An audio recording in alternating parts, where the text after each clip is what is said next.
second session of the symposium, which is titled Circular Built Environment, Education and Practice. We have 5 panelists this afternoon, and I will briefly introduce our panelists to you, and then I'll leave the word to our panelists for their presentations and further discussions. Our first panelist is ELMA Derbyshevich. She is the leading authority on reversible circular building design and transformable building. She holds PhD from Technical University of Delft on the transformable building structures designed for disassembly in architecture. She's founder of the 4D Architects in Amsterdam and founding director of the EU Laboratory for Green Transformable Buildings in Netherlands. She established the Dutch Innovation Platform for Circular Buildings and leads the development of the EU Digital Deconstruction Platform, where she is head of the Reversible BIM research and has led the EU 2020 BAM Reversible Building Design research. She, as the associate professor at the University of Twente, she developed also a Master of Science program about green and sustainable buildings.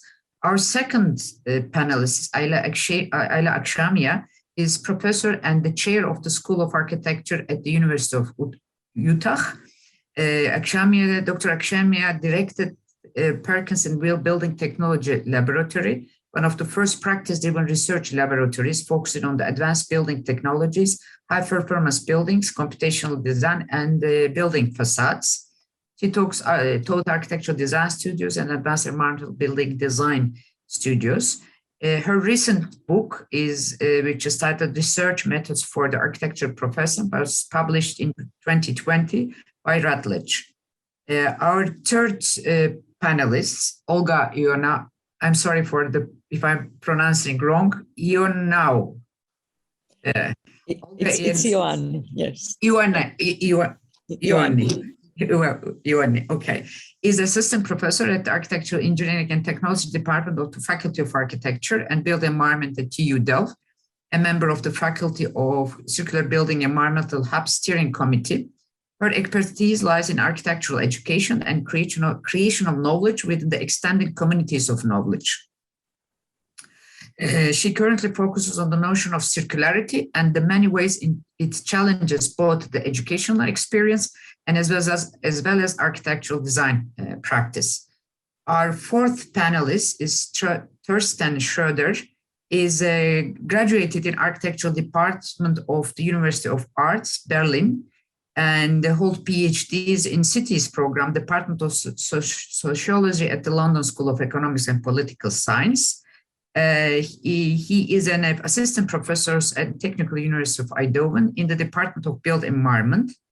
He offers unique blend of practical and research expertise, partly based in his extensive experience working with private clients and corporations, city council, and cultural institutions.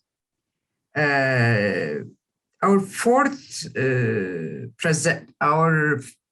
fifth presenter, I'm sorry, YEKTA BAKIRLIOДLU has bachelor's in Master of Science degrees in Industrial Design from Middle East Technical University, Ankara.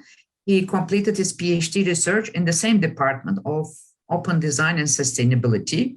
His research interests are including design education for sustainability, sustainable consumptions and productions. And he is an assistant professor in the Department of Industrial Design, Middle East Technical University. I would like to thank you, all of our panelists, for being so generous with their time and the commitment to participate in this one-day symposium, who actually had a great interest from all over the world, from attendees. As we said, we had almost 300 registered students and almost 100 participants in the early morning sessions. So this is obvious that this subject, which is state of the art currently, and the research is gaining a lot of interest, especially from the young generation of the architects. So by concluding my words here, I will leave the words to Elma for her presentation.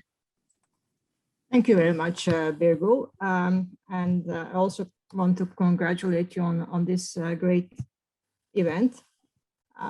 It's absolutely necessary, I think, to start up the discussion on transition towards circular economy in architecture and construction. So I hope your event will, this is just the first one, and you'll have a couple of them in coming years, and will inspire many young generation, young professionals.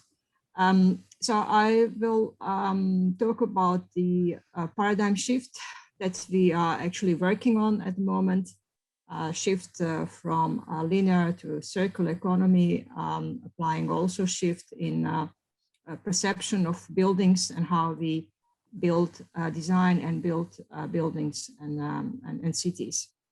To start with, just a general overview of what the real driving force behind all innovations and discussions is at the moment. I think everyone working in academia, also in practice, is very much involved with the discussion on how to eliminate negative impact of built environment and buildings on the ecosystem, and the environmental capital which we have as a civilization inherited, and obviously the way that we have been consuming this ecosystem has come to the point that there is a high level of degradation, which is putting a question on how to proceed further and how to sustain the quality of life of future generations on the planet. So just another recap on what are we talking about is basically the ways how to eliminate the continuous and the reverse continuous degradation of our life support system, which has kind of roots in the way how we consume and use resources on this planet.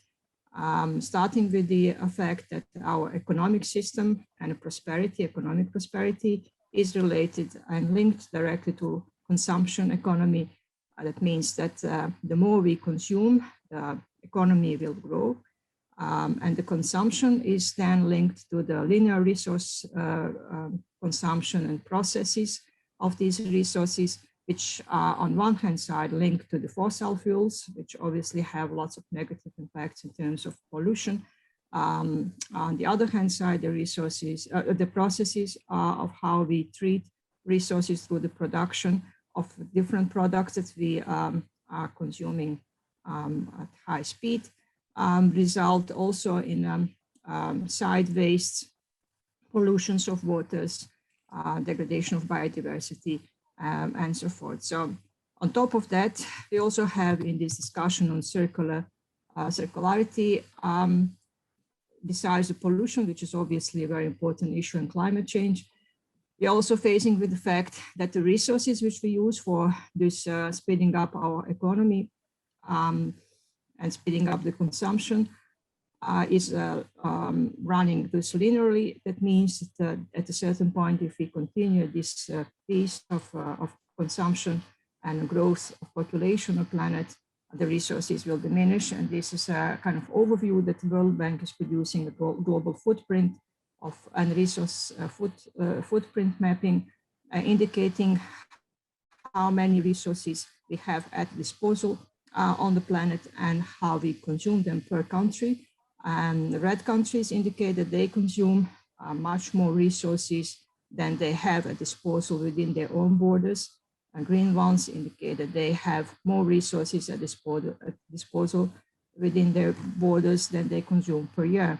What you see here is obviously the shift from green to red planet also in this respect, from 61 to 14. The planet becomes red, and the darker red means that these countries consume 4 times more resources per year than they have within their borders. That means they need to import from the green ones, and there's less and less green as well. So obviously, besides the pollution, which is obviously always there, the degradation of biodiversity, we also have a serious issue of resources which are there at disposal.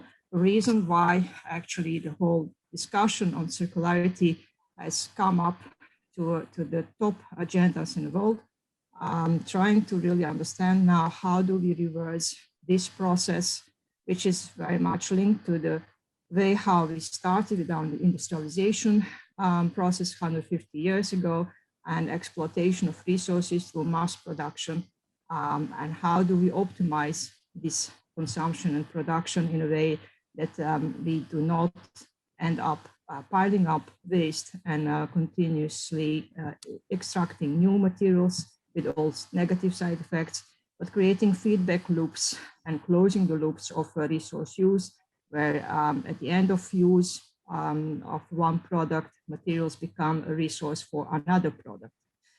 So that's where we are at the moment in the discussion. Obviously, there's a lot to do.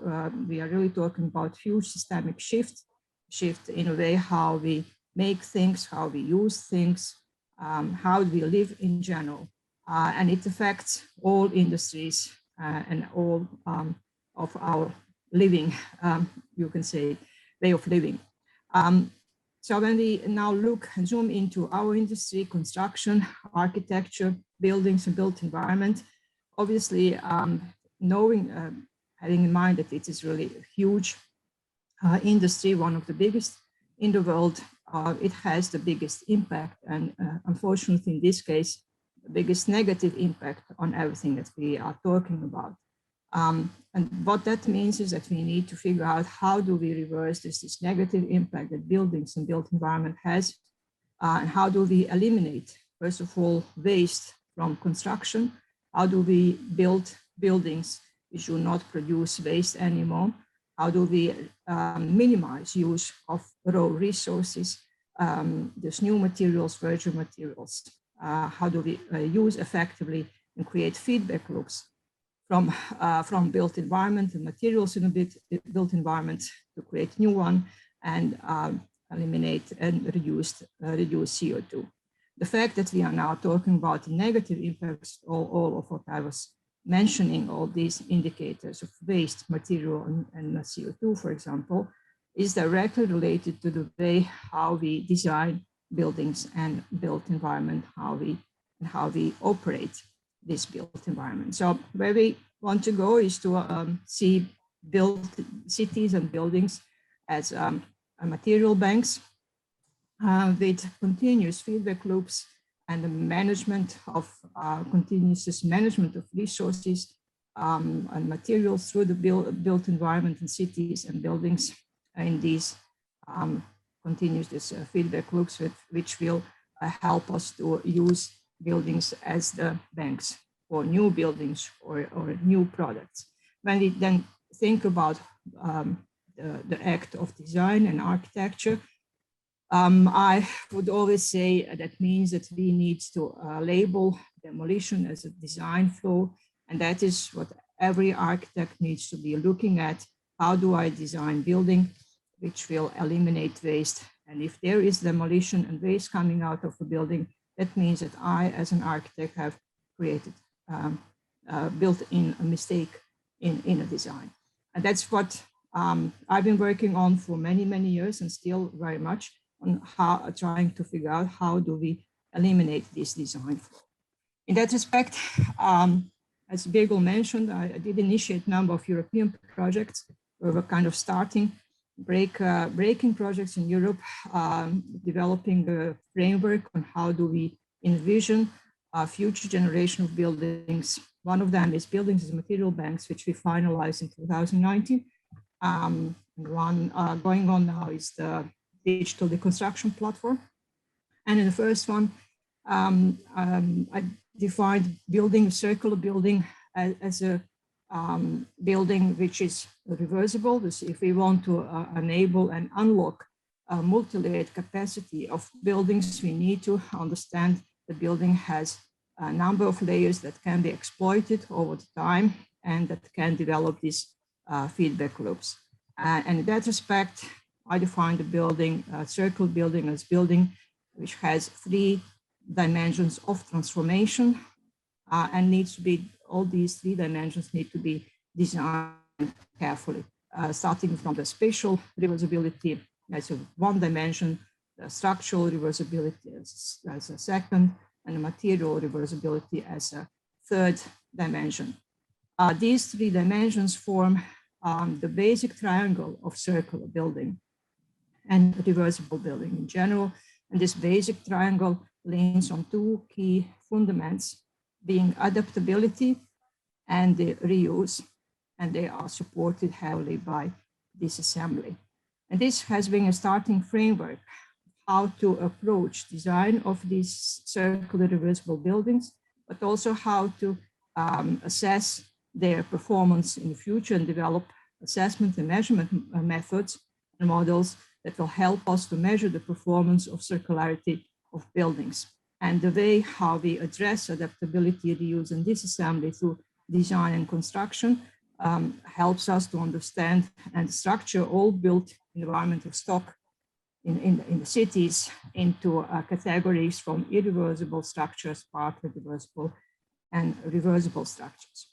So when we talk about design tasks, the key design task would be to unlock multi-layered capacity of all building layers by design of reversible building, where this assembly which supports this adaptability of space and systems on one hand side, but also reuse and a high level recovery of materials on the other hand side plays a very important role. So that's the view on how do we design future buildings, and I will come back to that later on. In the meantime, we also, of course, started to projects.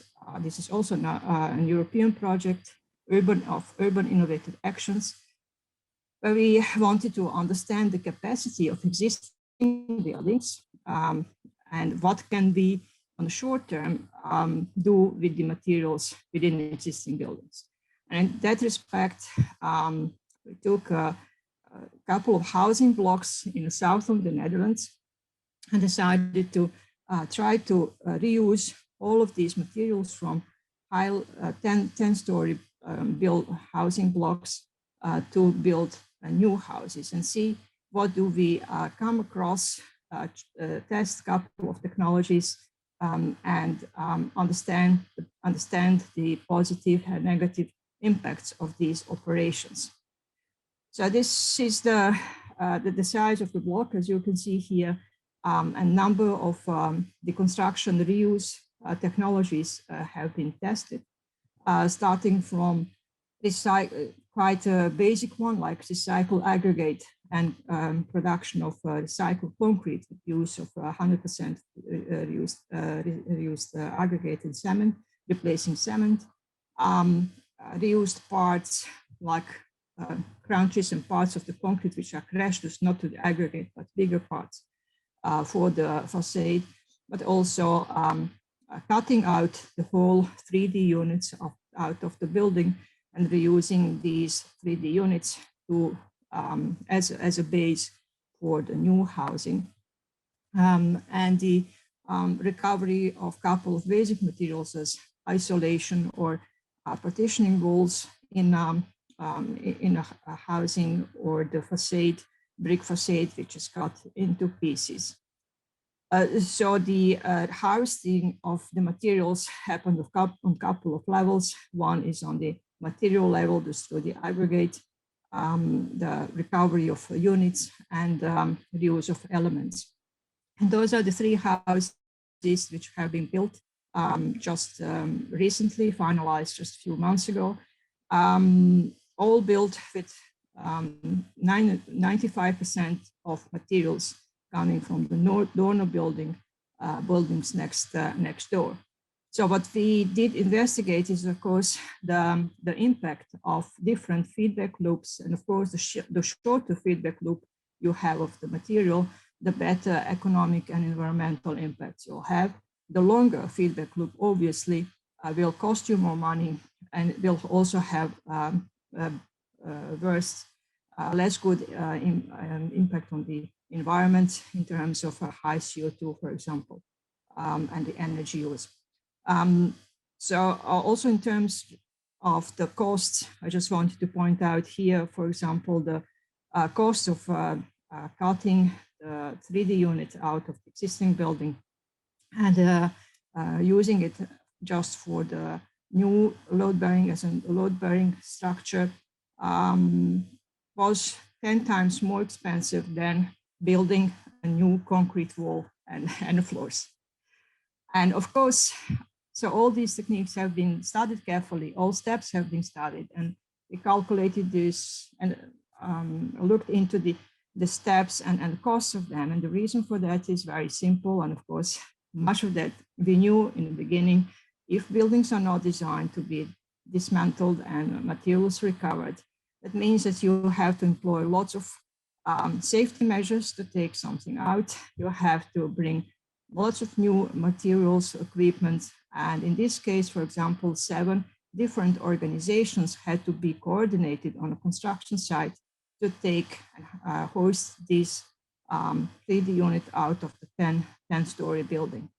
And it has not only negative economic impacts, that it is much more expensive because of all this labor, additional labor attached to that, but also environmentally as well, because of heavy trucks and the machinery, and the CO2 footprint was also quite bad. So as a result, we did see that at this stage, so that is kind of state of the art where we are with the circular economy in construction, we did see that we could build 3 houses which are used with 95% of the materials of the existing buildings, at huge savings in raw materials, huge savings in CO2, and this in general, in great environmental savings and low environmental impact.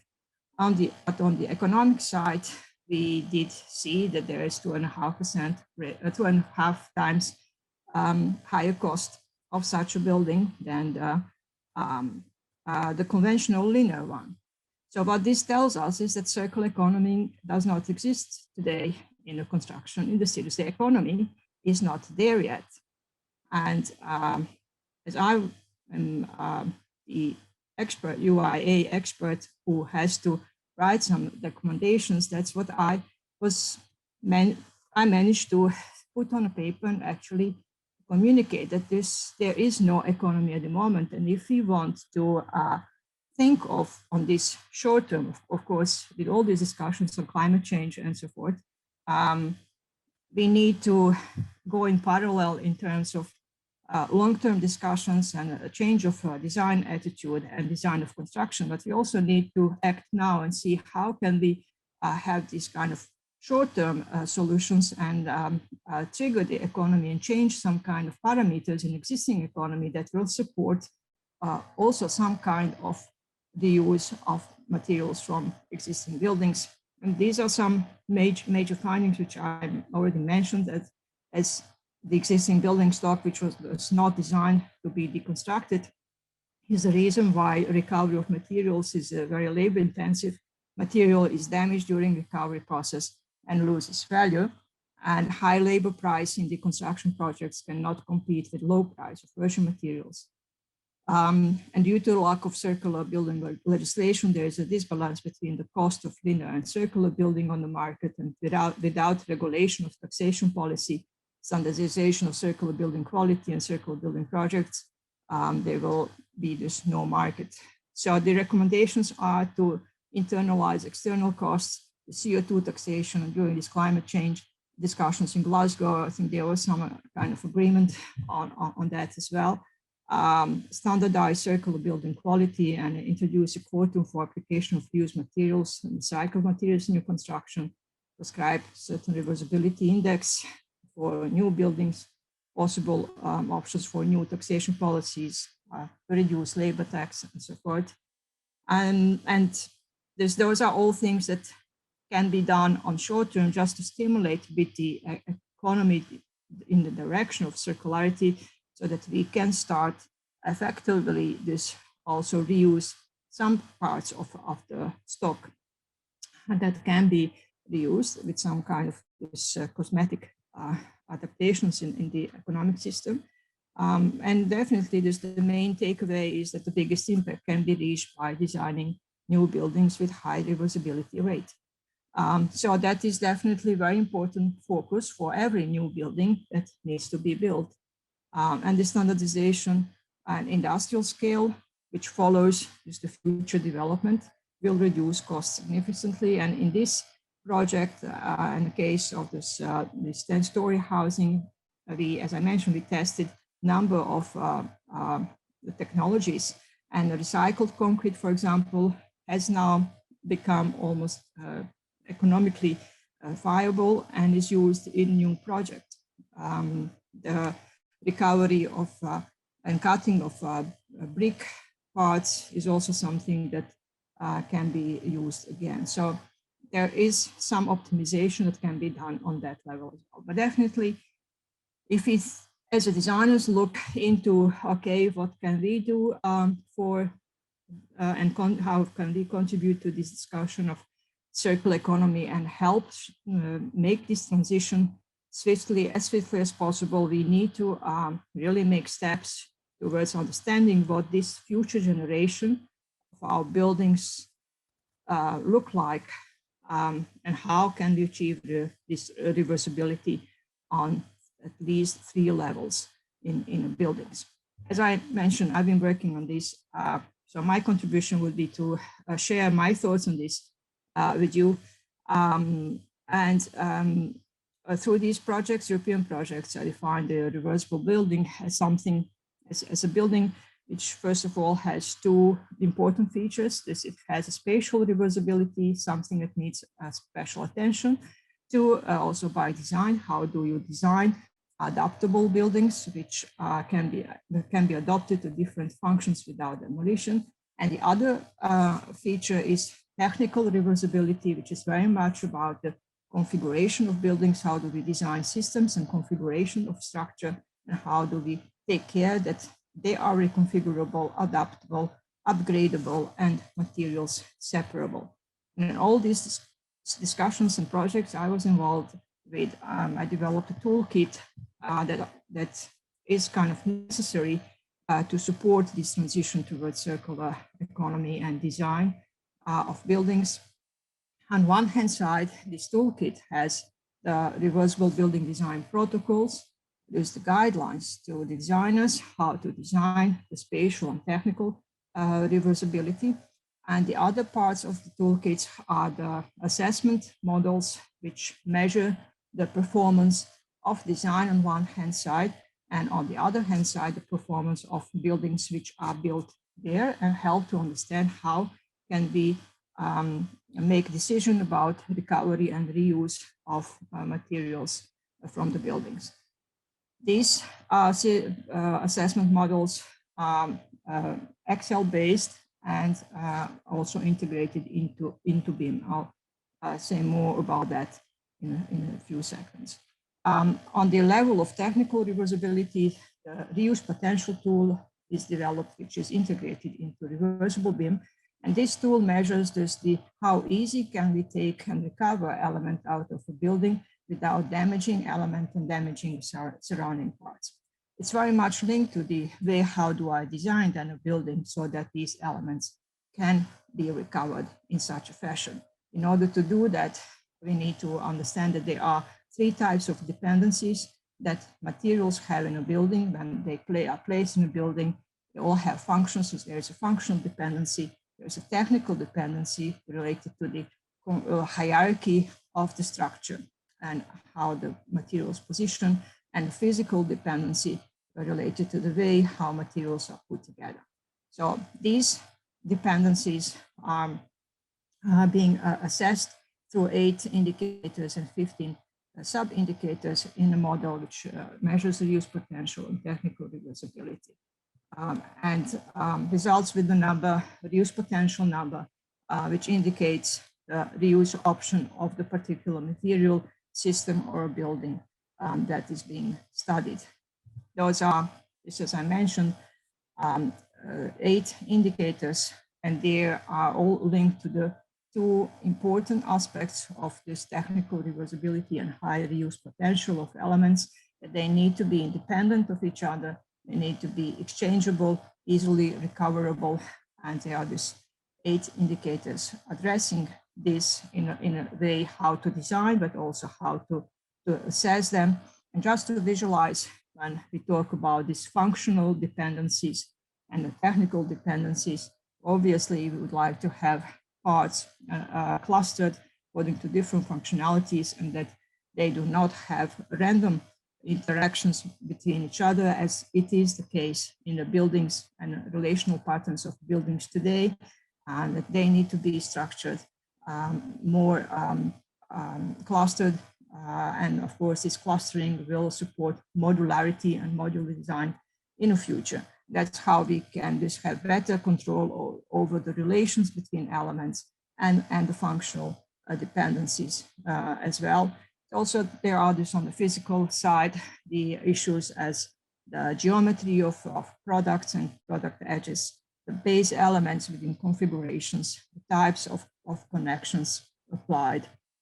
And they all together, when assessed, given a good overview for the designer himself to see which aspect can improve in order to make the building design more circular, and for the assessor in the future, what is the reuse potential of my building and what can I do with these elements in the future? Can I sell it, reuse it in another building or not? So this calculation of reuse potential, as I mentioned, indicates gives an indication of a number, and this number, which is from 0.1 to 0.9, reflects also embodied value of that material. And obviously, the higher the number, let's say 0.8 or 0.9, means that material can be or product can be directly reused with minor repair. And obviously, that means that the reuse feedback loop is very short, and therefore environmental and economic costs would be lower compared to the fact if we go to 0.2, for example, there we involved some recycling. The feedback loop becomes very, very long, lots of processes and transport involved, and obviously environmental and economic costs are also higher. And that's how, again, these three categorization of material streams in a built environment can be structured along this measurement system of reversibility into this and the end of life options, reuse options of materials into reversible, partly reversible, and irreversible buildings. Another tool I mentioned in the reversible building design toolkit is a transformation capacity tool, which then helps designers to design adaptable, transformable buildings. So this tool looks more into the building level transformation. How do you design building which can accommodate different functions and functional changes and user requirements without demolition. So this is a tool which is also integrated in a BIM, and on one hand side helps designer to measure and improve the design itself, and on the other hand side can help the users of and owners of the building to analyze the transformation options and adaptability of buildings in the future, or once they want to be to change the function.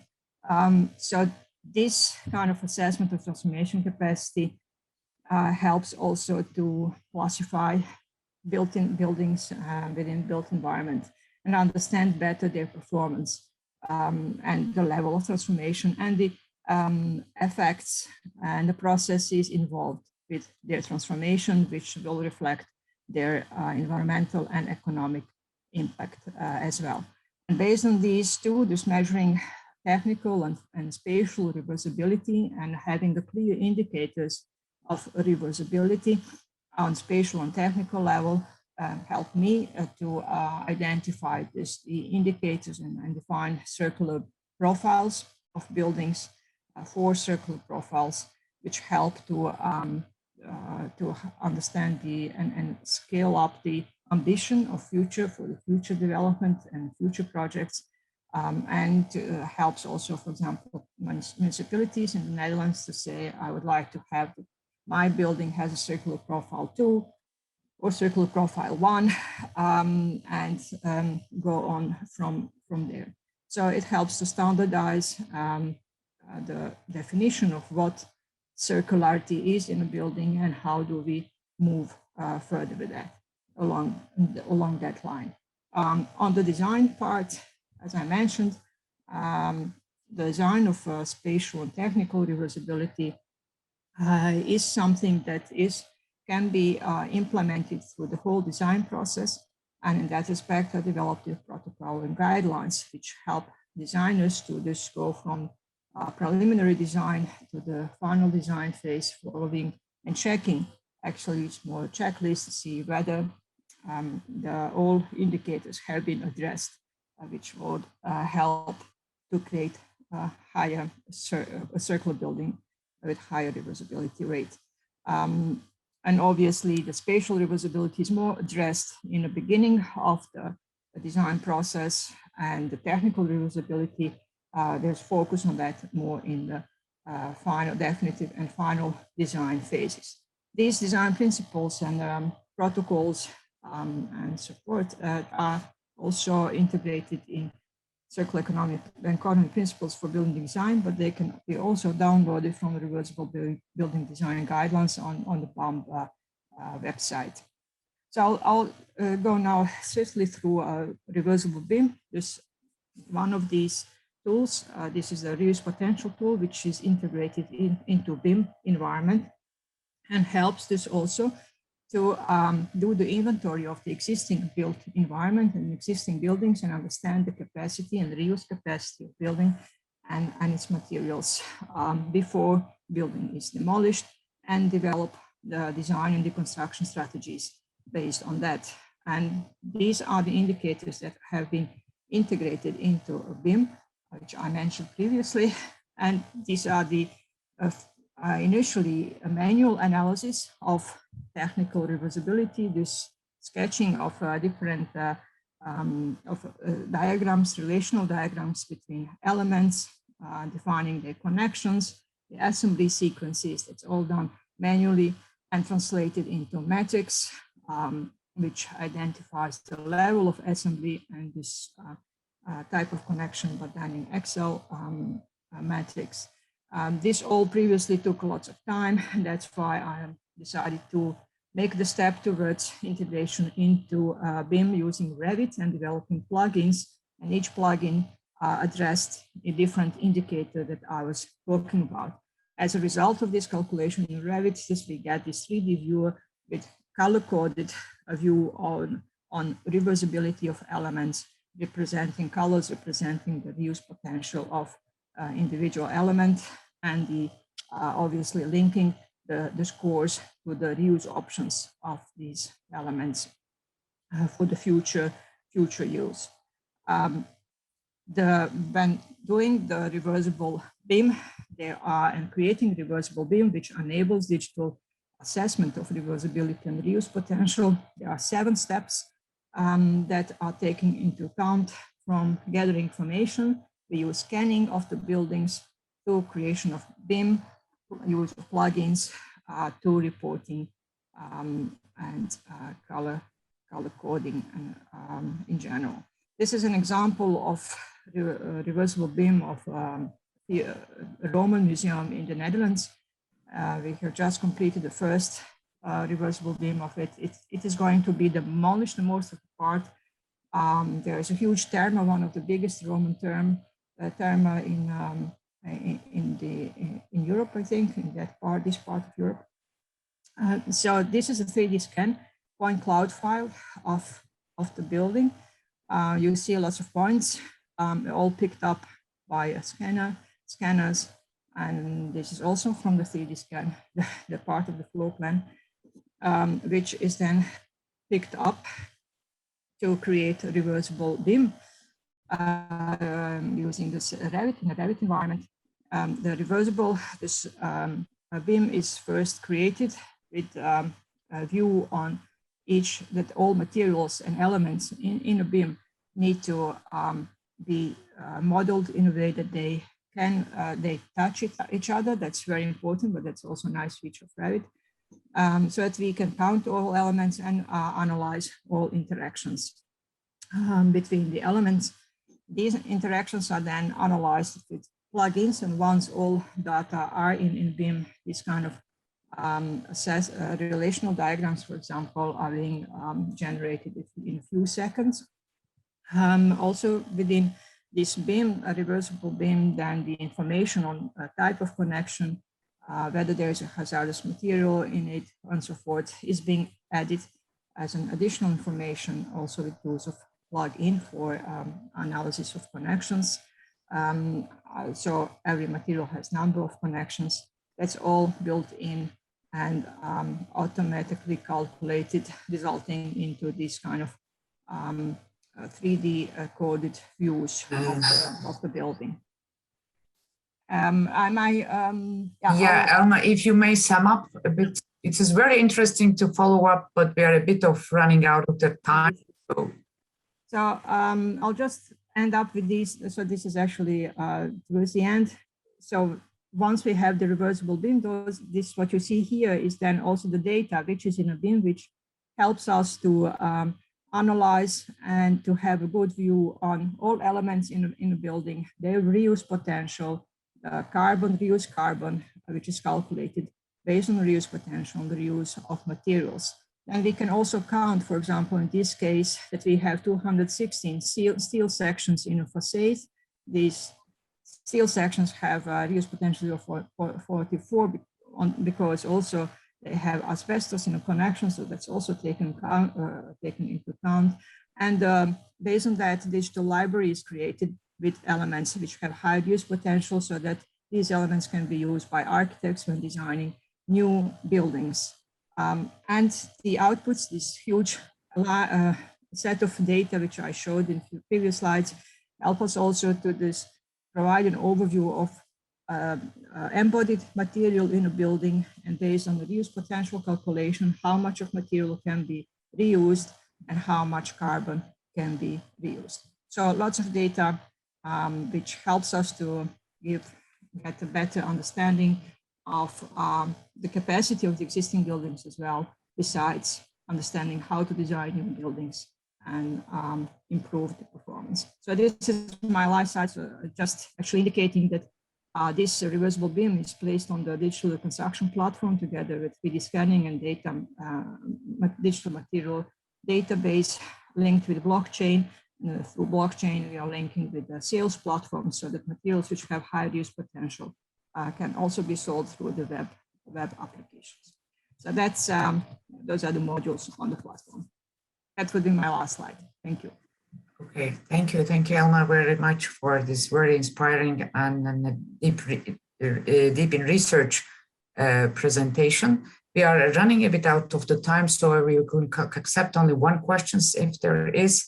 And it was great to see there is actually the answer about the discussions in the morning, like we have to prove as a designers or architect designers, researchers, with proof of evidence what the steps we are taking for the transition from circular from linear to circular economy, to convince actually AEC industry to make this transition. Otherwise, if we don't have a convincing evidence, that transition will be a kind of story, but won't have a success. And your research outlines very much this involvement of the architectural research with the data-driven research in the AEC and construction industry. So if we don't have any questions, I would like to thank you very much for your presentations. Probably we will discuss all these issues at the end of the day when you won't be able to participate. We will chat with you. But if there are any questions, of course, everyone can send a question per email and I will be happy to answer.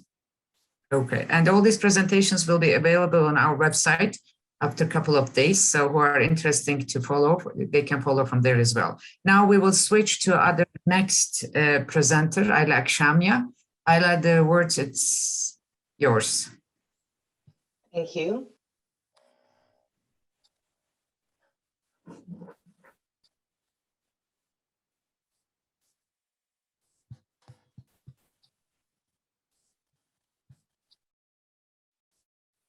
Okay, here we go. Hi, everyone. It's so nice to be here and there virtually. Good afternoon, good morning. It's still dark outside here. It's middle of night. So hopefully I will make sense with my presentation. So I will be talking about decarbonizing built environment and specifically focusing on retrofitting strategies, high performance retrofitting strategies of existing buildings. So the brief agenda for today is I'll talk about general strategies for decarbonizing built environment and how do we get there. Then I'll talk about the energy efficient retrofits of existing commercial buildings. We focus on achieving net zero energy goals, and I'll primarily focus on the US perspective. I think we have seen a really great presentation about the European perspective, so hopefully my presentation will focus on kind of the other side of the world and what exactly are we doing within the context of North America. Then I'll present a specific case study about regenerative design strategies for a specific building that focused on developing net zero energy design goals. And at the end, I'll offer some concluding remarks. So buildings are responsible for more than 40% of energy consumption in the US. I think in ELMA's slide, we have seen, really good comparison about the historical use of resources and the current use of resources. Unfortunately, US is not doing really well compared to some of the other countries, but we're doing our best. So the existing buildings are one of the biggest problems, I think globally, and then especially here in the US. New designs and new constructions with the new energy codes and more stringent energy codes, we're doing a lot better than we have done historically. But the problem is existing building stock. Most of the buildings have been built before the energy codes were implemented, so prior to 1970s, which means that they're not efficient. They have not been designed to save energy. And then most of them are currently not upgraded and retrofitted. So within the context of circular economy and strategies for decarbonizing our built environment, I see a huge potential in looking into existing buildings and ways that we can regenerate them, revitalize them, and create a better impact for our environment. So I have been doing research on high performance buildings and net zero energy design for a very long time, not only on the academic side, but also on the applied side, actually working within architectural firms, architectural projects, not only located in the US, but worldwide, and trying to address this question: how do we design high performance buildings and how do we reduce carbon emissions associated with the built environment? This is a slide that I usually use to start conversation with clients and on real projects. We really have to first exhaust passive design strategies, understanding the climate, shading, daylighting, natural ventilation, because passive design strategies do not cost a lot of money. Within the context of circular economy and generally in architectural engineering and construction industry, economic aspects, especially in practice, are extremely important. And then after we exhaust passive design strategies, we need to start looking into advanced building technologies, energy efficient systems, lighting systems, and so on. And then after we exhaust the advanced building technologies to try to reduce the energy consumption even more, then substitute the energy needs of a certain building or district of buildings with renewable energy resources. And this is the way to decarbonize the built environment on a building by building basis, but also on a larger community level, city scale, and so on. Also, I would like to point out that during the design process, we really need to integrate building performance predictions and simulations and modeling, because if we just use the traditional way of designing buildings, there's no way to investigate all of these. So we need to quantify impacts of every design decision if we really want to reduce the energy consumption as much as possible. So in terms of some of the advanced building technologies and renewable energy systems, we have, I would like to argue, we currently have available technologies to meet net zero energy goals and to decarbonize the built environment. However, there are associated benefits, risks, costs, and so on, and with every specific technology.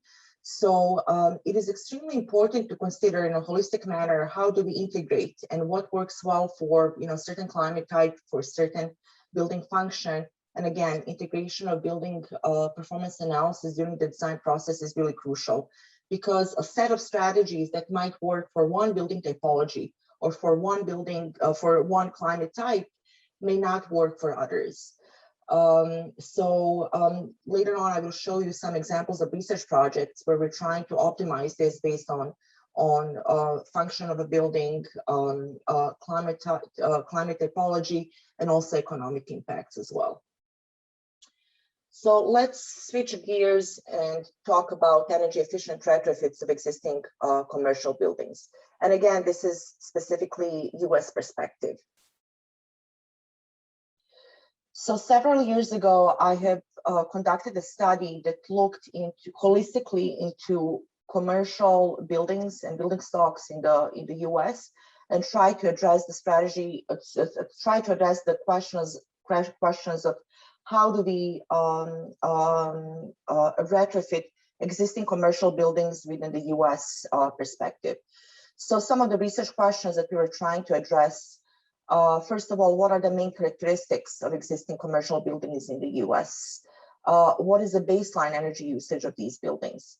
And then what are the appropriate strategies for improving energy efficiency for buildings that are located in different climate types? I think one major difference between European context and the US context is that we have a wide variety of different climate types.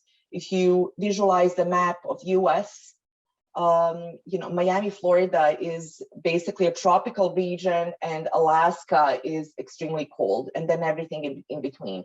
So we are dealing with much more complicated, sets of design strategies when it comes to understanding the climate and energy consumption. And then the last question that we're trying to address is what are the applicable renewable energy resources that can be used on these existing buildings to meet net zero energy goals. So in terms of the research methods, again, because there's a wide variety in climate types, sizes of buildings, and so on, we looked into existing buildings by analyzing CBEC's database. CBEC stands for Commercial Buildings Energy Consumption Survey database. And this is a database of existing buildings in the US that is classified by climate type, area of the building, primary use, and there are hundreds of thousands of entries. So these are actual existing buildings, and we have available data about general properties and characteristics of buildings, but also their energy usage.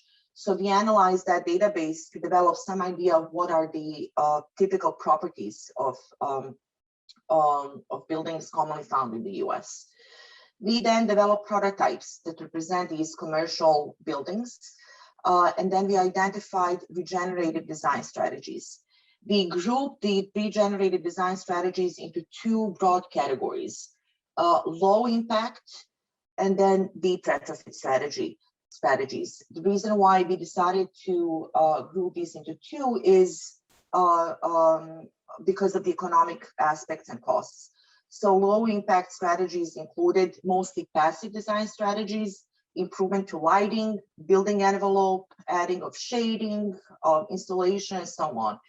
Deep retrofit strategies included all of those strategies, but also retrofitting of the HVAC systems as well, and all of the mechanical systems in buildings, because those would be more costly. And then lastly, we identified renewable energy systems for achieving net zero energy goals. So I mentioned that the CBEC's database includes hundreds of thousands of buildings. So we spent a lot of time analyzing typical properties of these buildings in 3 different locations and 3 different climate types. So we chose Chicago, to represent cold climate, Baltimore to represent mixed climate, and Phoenix to represent hot climate. So for these 3 locations, we look into sizes, materials, building systems, and so on to develop our prototype buildings. We also looked into areas as well, and we decided for the prototype for the study to choose a medium-scale commercial office building 4 floors high. So we used an energy simulation program called eQuest to investigate the impacts of these design strategies, because it's very hard to generalize building form, shape, and so on. We developed some initial prototypes that capture most of the existing, commercial buildings. So a square-shaped building, a rectangular, U-shaped, L-shaped, D-shaped, and then we also looked into different orientations. So we had 14 different types that probably cover 80% of existing buildings in the US in those 3 climate types. So we created the baseline models based on the information obtained from CVEC's database, but then we also modeled the low impact and deep retrofit strategies. So a total of 42 energy models were created for the climate types. And just to show you an example of differences between baseline, low impact, and deep retrofit strategies, these are inputs for Chicago climate type. So these were adjusted, for each climate type based on the properties of existing buildings in these locations. So as I said, low impact considered passive design strategies, improving thermal performance, shading, lighting, low cost strategies, and then deep retrofit strategies also retrofitted mechanical systems. So briefly, just to show you some results for these different climate types. So here's a summary of results for Chicago. So here at the bottom, you see the different shapes and forms that you investigated. The baseline model basically showed the average energy usage intensity around 400 kilowatt hours per meter square. With low impact strategies, we can reduce all energy consumption by between 40 and 50%. So which would not be too costly, but the energy savings would be significant. And these are the results of the deep energy retrofits. So basically maximizing energy benefits and potentials with all of the available technologies, but obviously the cost of these would be higher. And this is a similar chart for Baltimore. So you can see that the baseline, there's a general trend in terms of the impacts of the shape and orientation and so on. But for example, Baltimore has slightly lower average energy usage than Chicago because it's a more milder, it's a sort of a mixed climate type. But the trends are similar. Low impact strategies can save between 40 and 50% of energy, and there's obviously a limit of sort of the impacts of the retrofit strategies on the overall energy consumption. And here are the results for Phoenix. So in extending the study and looking into ways now when we determined the maximum energy savings, the second question was, how do we meet net zero energy goals for these buildings? So in terms of the renewable energy systems, we have different types: photovoltaics, wind turbines, fuel cells, biomass, hydropower. Obviously, these are very costly systems compared to advanced building technologies and mechanical systems.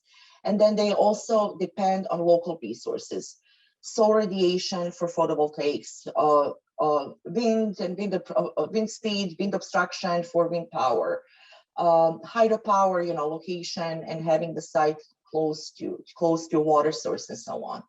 So how do we take all of this into account? And then construction constraints.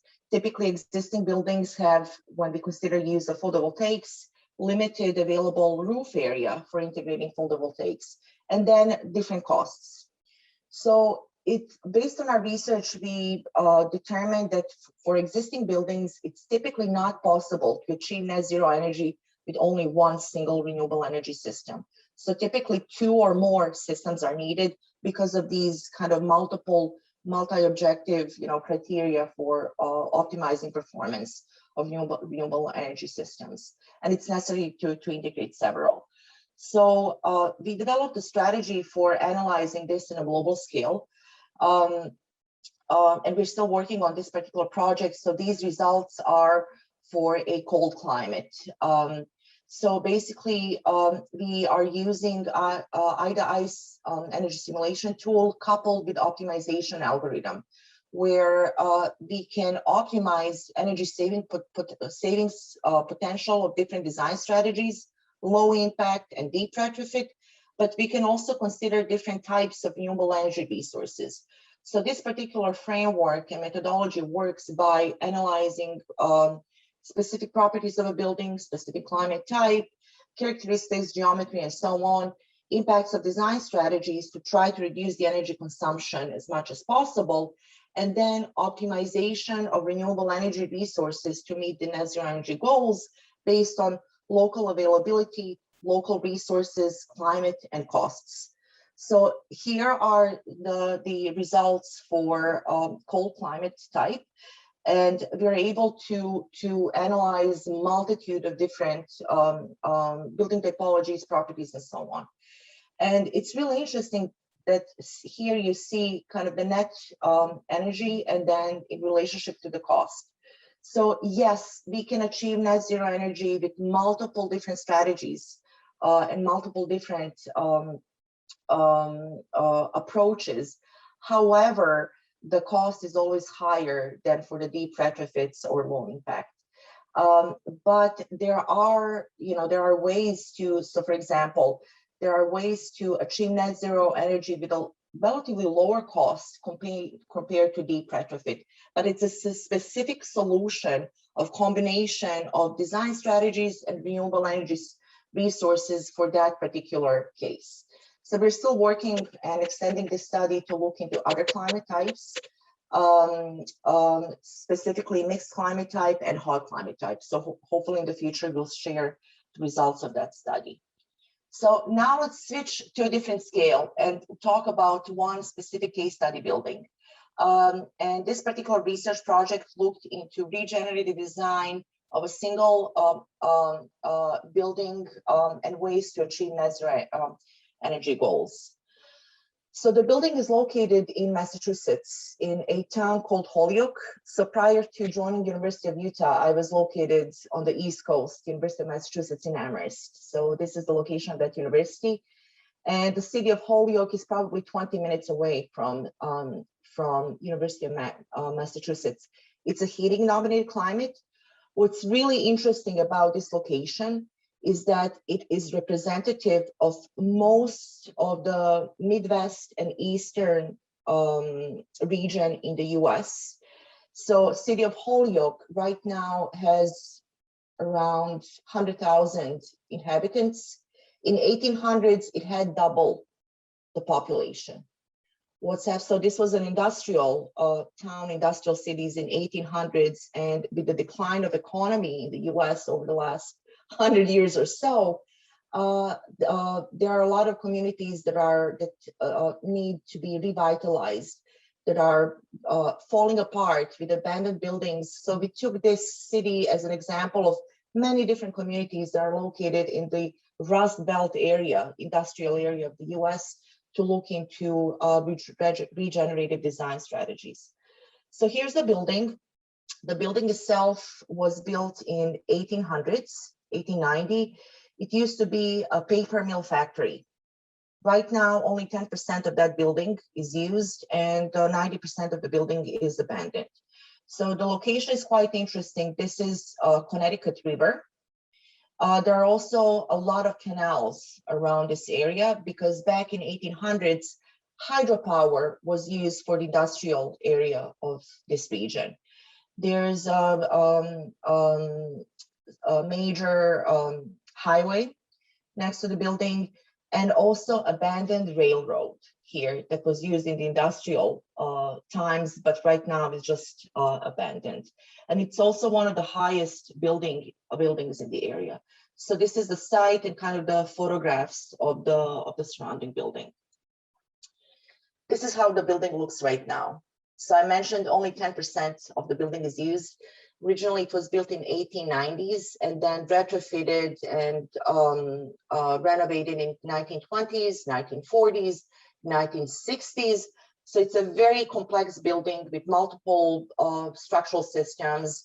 There are some problems with the building in terms of structural capacity, but also there were opportunities to preserve parts of the building.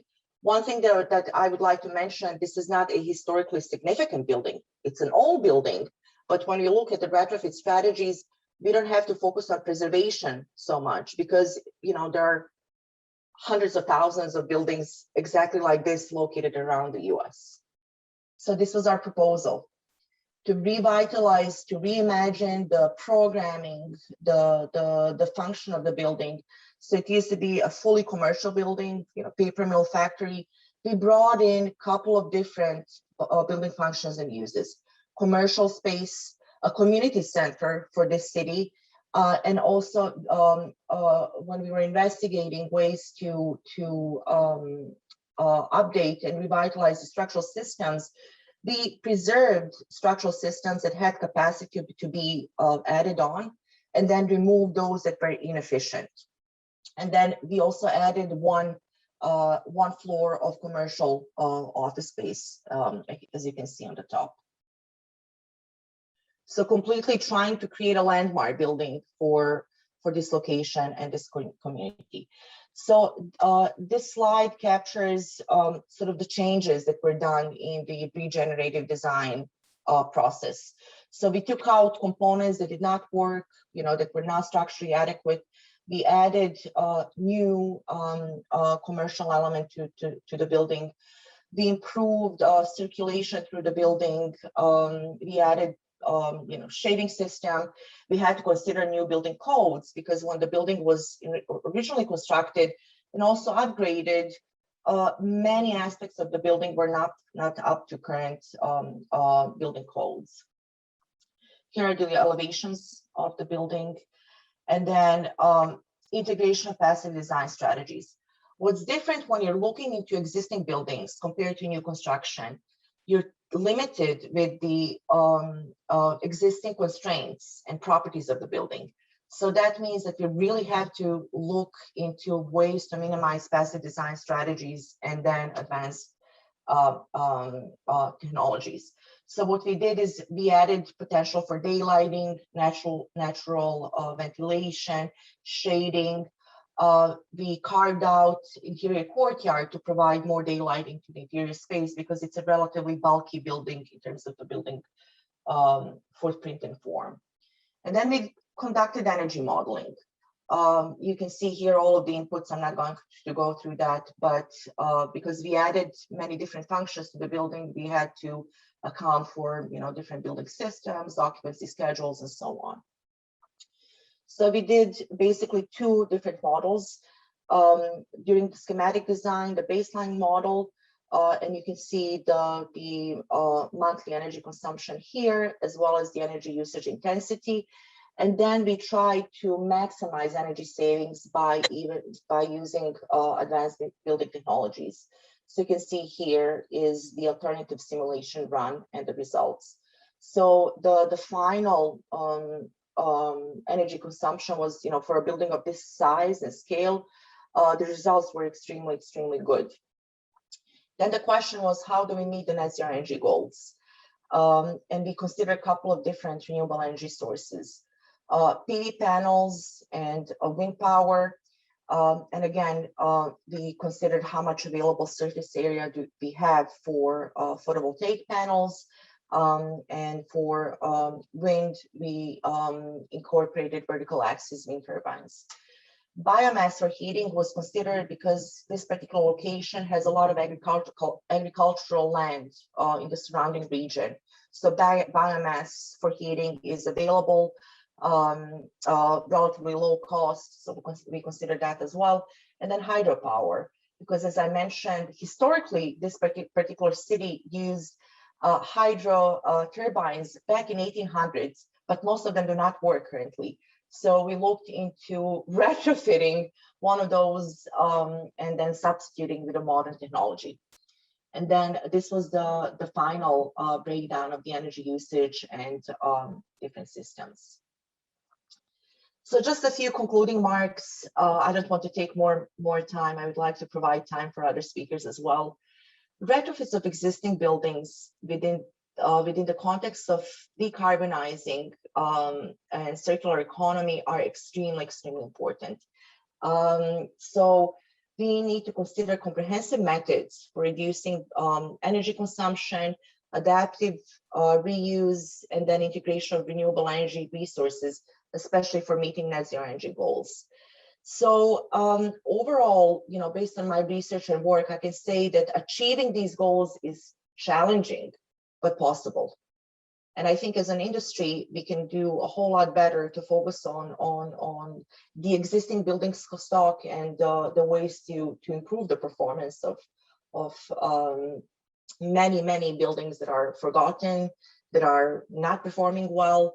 And then I would also like to point out something that's obvious, but sometimes we forget: integrating performance-based design strategies from the beginning of the design process, and especially for retrofitting projects, is extremely important. The traditional architectural design process that we are used to just does not work in the context of current challenges that our society is facing. So thank you so much.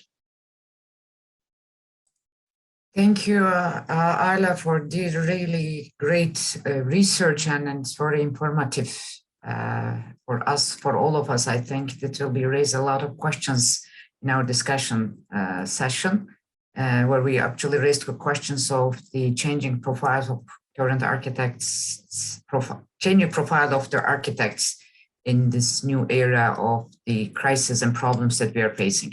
So I think we don't have any question and answers questions addressed to our panelists so far. So in order to save the time for the later discussions, I will immediately move to Olga and give the word to Olga for her presentation. Thank you. Thank you, Birgu. Nice to meet you all, even online. My name is Olga IOANNOU. I'm assistant professor at Architectural Engineering Technology, Chair of Building Product Innovation. And I'm going to transfer you now to a whole different setting to discuss education with you. Now, can you also my screen? Or can't you? Yes, yes, perfect. But it's now it came. How about now? Is it full screen? Yes. Yes. Yes. Okay. All right. I'm going to discuss education, and to do that, I'm going to introduce you to a series of building blocks that kind of make the case for a rationale behind the changes we've been implementing in BK curricula. So departing from complexity and how that affects teaching and learning, to how complexity has been dealt with in architectural education thus far, all the way to the premise of circularity, the premise circularity holds for architectural education now, and then our plan, how we have programmed, the actions to come. Now, complexity. Now, the term has been around far too long, and there's been a complexity theory ever since the mid-1980s, I think. However, educational theorists, philosophers never cease to fascinate me about the new terms that they come up with to describe complexity and to attribute to complexity qualities that have not been attributed yet. And okay, starting with Edgar Morin, for example, the distinction between what he calls restricted and generalized complexity, whereas the first, restricted, can be used to represent chaos and disorder within the classical science.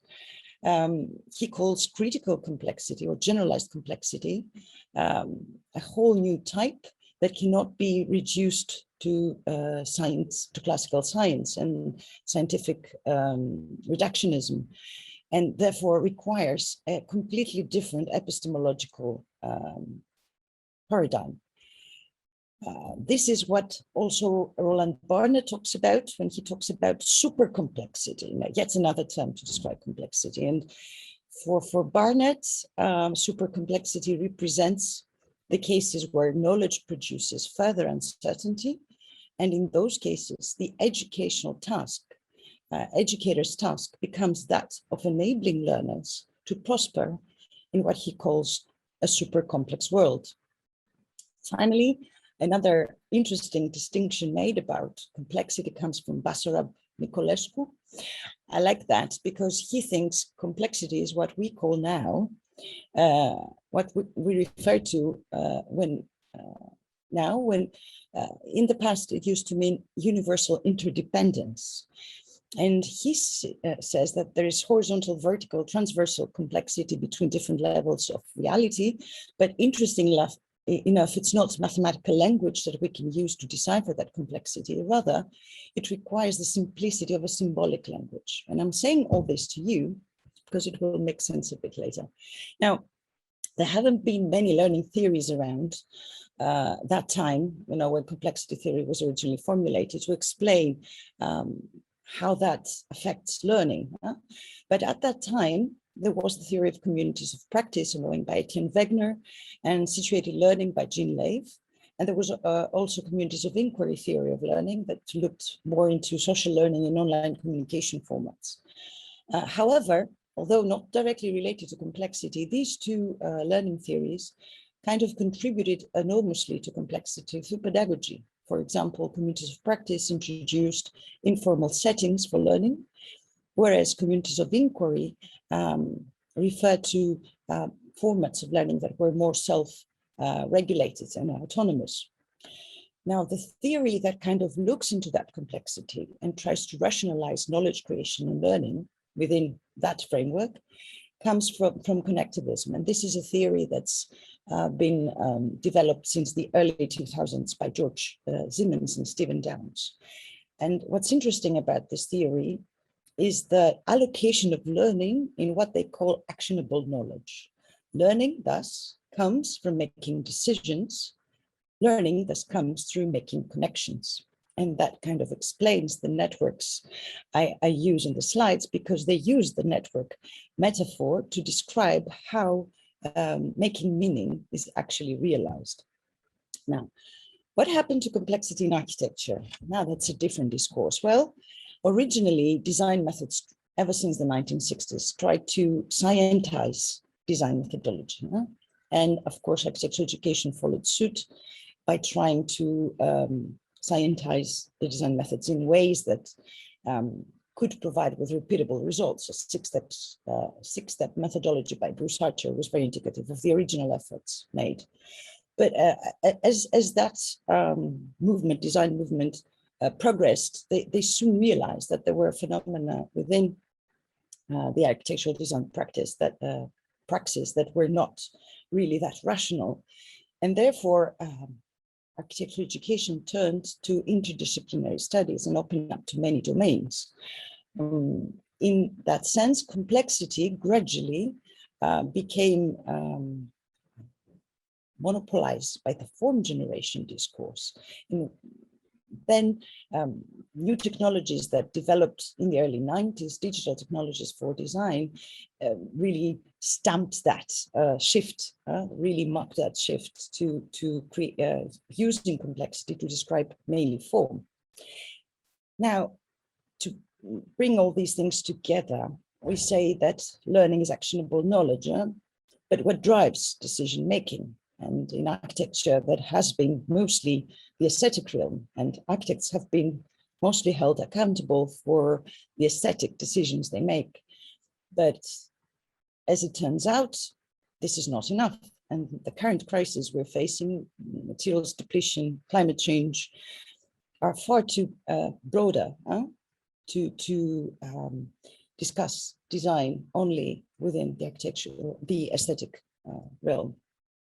Anyway, what is happening right now is like we have two main tendencies.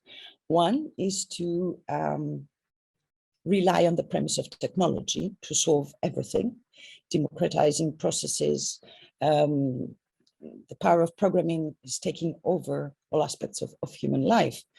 The other tension is that of the values discourse. It's more challenging and it's more controversial, and it talks about a new spirituality, and we come full circle now with what Basarab Nicolescu refers to as a new symbolic language that kind of depicts, that represents the whole of human being. We require, this part requires that a new spirituality, a new architecture of caring begins to emerge. So needless to say that the two different ways to go have a certain tension. So it's presented as far as an either or. And this is why we think circularity is beginning to become very relevant for architectural education, for its capacity to bridge the two different tensions into one discourse.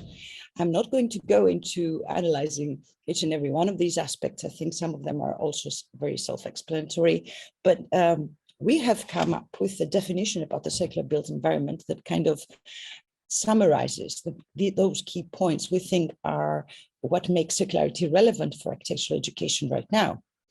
And this definition is a draft definition. It's ongoing. The process of developing it is still ongoing, but still at this point you can see how we think that it is a design system and therefore very relevant to the designer's tasks.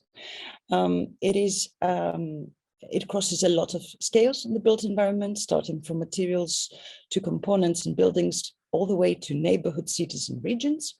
And of course, it requires a transition that is not just technical, functional, but also cultural, environmental, economic and social in values that will help promote the circular thinking and the massive systemic change circularity requires. Now, I've started with a definition to show what we've been trying to do thus far. And the definition is one of the milestones towards creating what we think needs to be created, and that's a shared understanding. So a definition about the basic assumptions we make for circularity in the built environment, and also a way of modeling. So for complexity, many educational theorists and philosophers claim that in order to understand complexity, to approach complexity, one way to do this is to model it. And this is how we've been modeling it thus far. You can see the interlocking of 6 scales within the center of this diagram, and another outer ring that describes the 6 aspects we think circularity is to be found.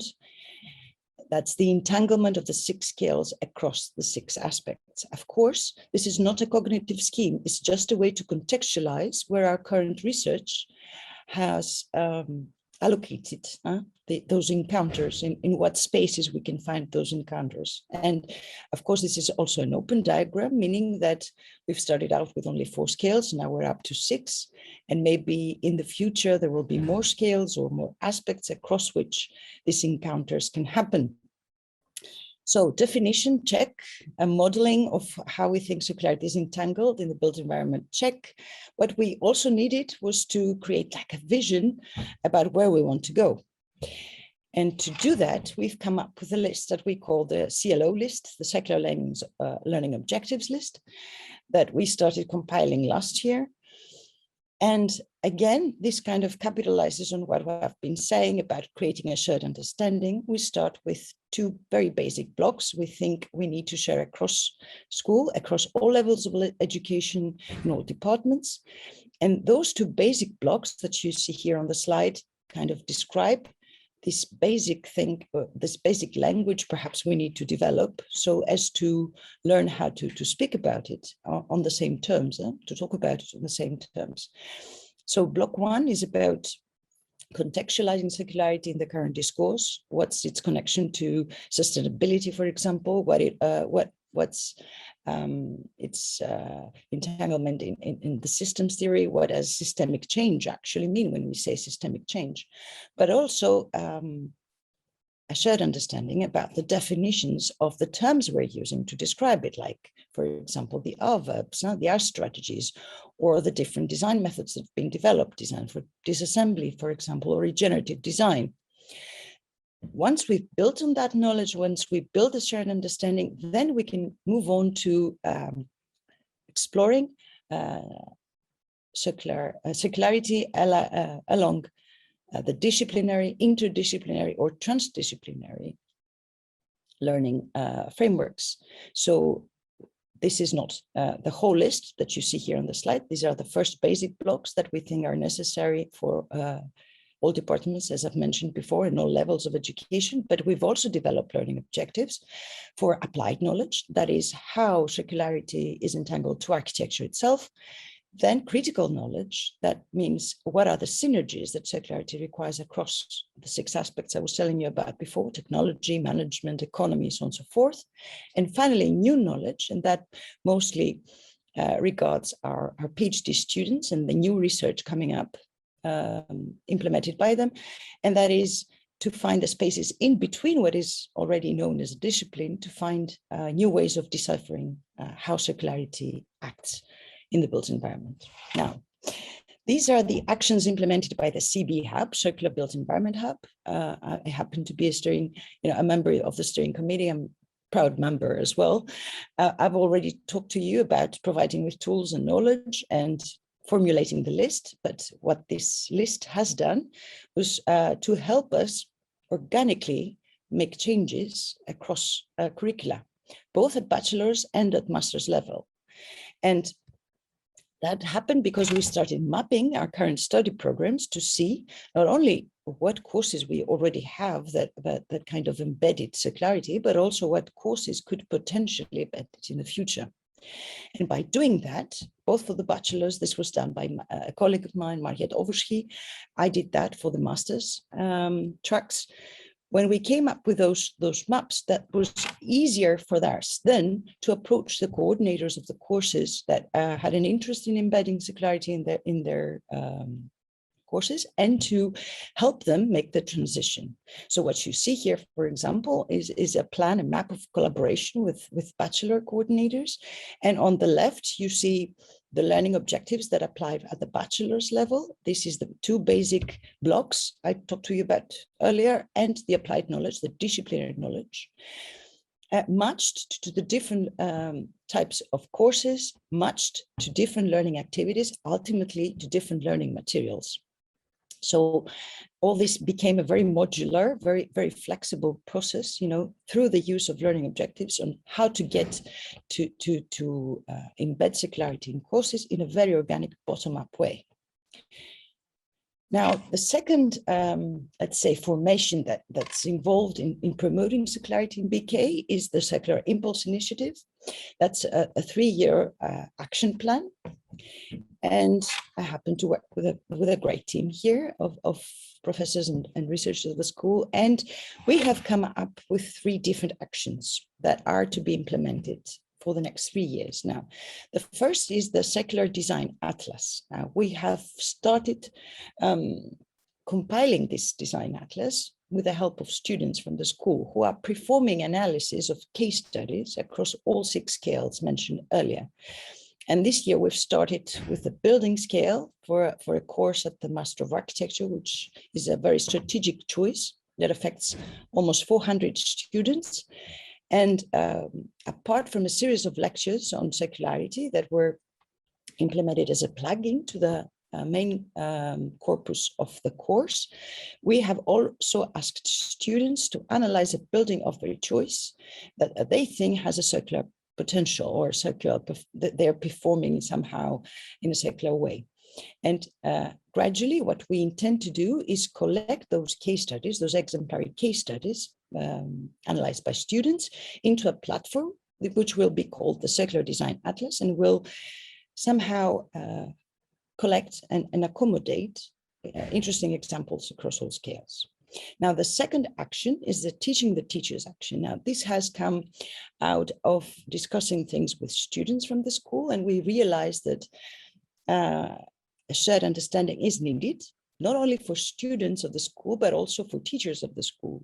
And what we're trying to do is to create not an instructive, but I would say a sharing platform with them, in which we can share with them parts and pieces of knowledge in the format of open education resources. They can directly plug into their courses or watch for themselves, and also create other occasions, learning occasions for exchanging experiences on how it is to teach Secularity, and interesting resources they can come up with maybe that they want to share with us. So this is meant to become like operational within the next year, and we are hoping to test drive it here at the school originally, but ultimately open it up to the rest of the community, because ideally we think this can play a huge role in collecting teaching experiences from engaging in teaching Secularity.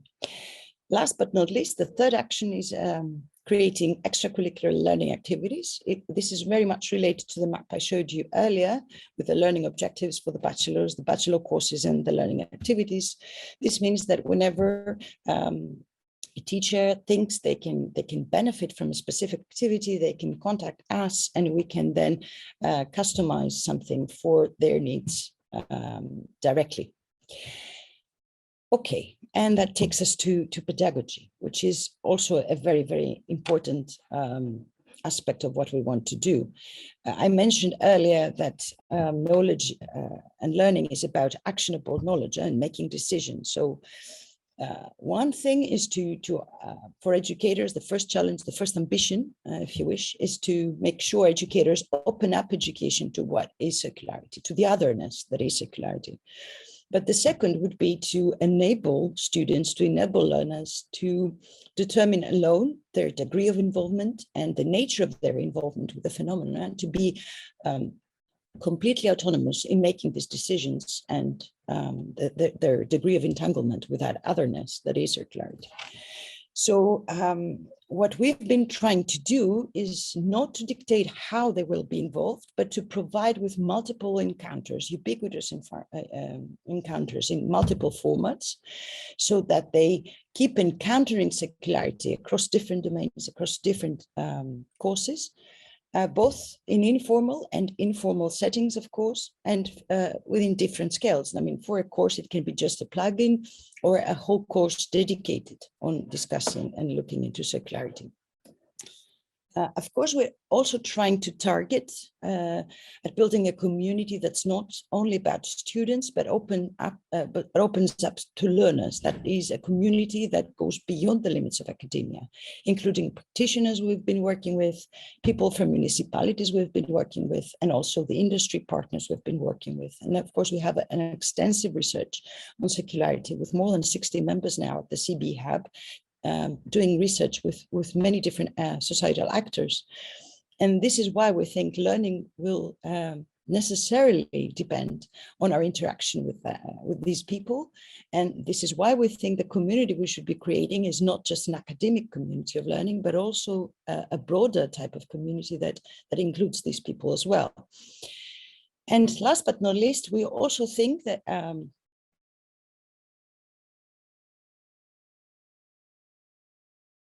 despite its not yetness. And that brings us to our PhD researchers and the research implemented at PhD level, which is experimental, of course, but nevertheless, really important for us to keep exploring, to keep looking into Secularity. Now, in regard to multiple formats, we have a lot of online offerings. Secularity has been embedded in education. I was reading that recently, but only in building technology courses, and there's been very little integration in design studios. Now that's a challenge for the future, but we've been able to produce a series of online courses to discuss Secularity and to share that with the rest of the world. Our MOOC on circular economy for a sustainable built environment has had more than 12,000 viewers across the globe, with more coming from more than 110 countries, I think. We also have profit courses that focus directly on industry and practice. These are smaller cohorts. These courses are not open, they have a fee, and they have cohorts of about 20 to 25 people. And then these people, when they take the course, it's a customized course to their needs. So they have us monitoring their development over the weeks and helping them out to come up with ways of introducing circularity to their own line of work. Also, we have made tailor-made educational programs with industry partners directly. And here you see 3 of our pioneering projects in that regard: Riemann, Pathcared, and Facade Relog. The first 2 look at remanufacturing. The third one looks at reverse logistics. These are concepts that we are working with our partners on to further describe and understand how they can work for their companies. Ultimately, we provide them with educational material that they can share with employees or within their organizations, their own partners. And we are also trying to reach out to the wider community by creating more informal or not so regular encounters, like the winter school that now has become a summer school. It was supposed to be hosted now end of November from the 21st to the 23rd. Unfortunately, we had to postpone due to latest restrictions, and now we are hosting it this summer live here in Delft in collaboration with the SIBEN conference, also to be held here in Delft.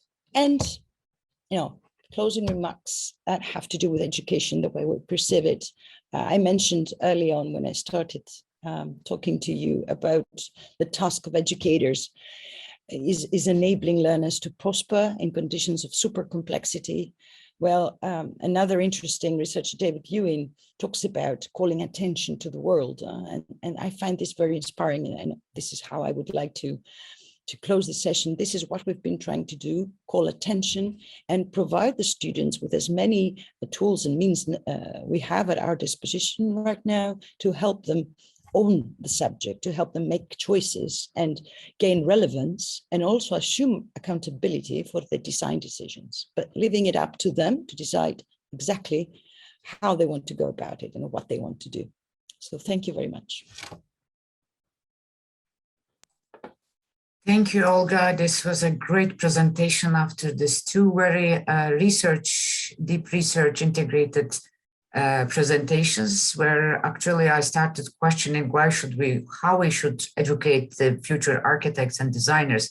And I think it matched very well with your presentations. So we have 2 questions, I think, in our question and answer dialogue.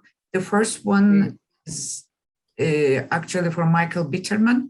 I'm going to, do you read it? Can you read it from question answer? Yes, I've just opened it, but okay. I think I need these as well. Diagram representation aspects, circularity, certain aspects to each other. Oh, yes. Others are located across. Maybe I can share back the screen and show you the diagram again.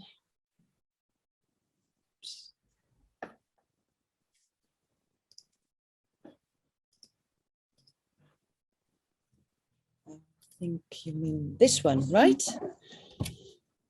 Well, if it is this one, these are at the center. Oh, sorry. At the center, you can see the 6 scales we've identified as far as being instrumental, and they are interlocked. That's why we use the lens metaphor. And across those 6 scales, there exist 6 different aspects. But I don't see what you mean located across each other. They're just peripheral to the 6 scales. At any point, the scales interact with any of the 6 aspects.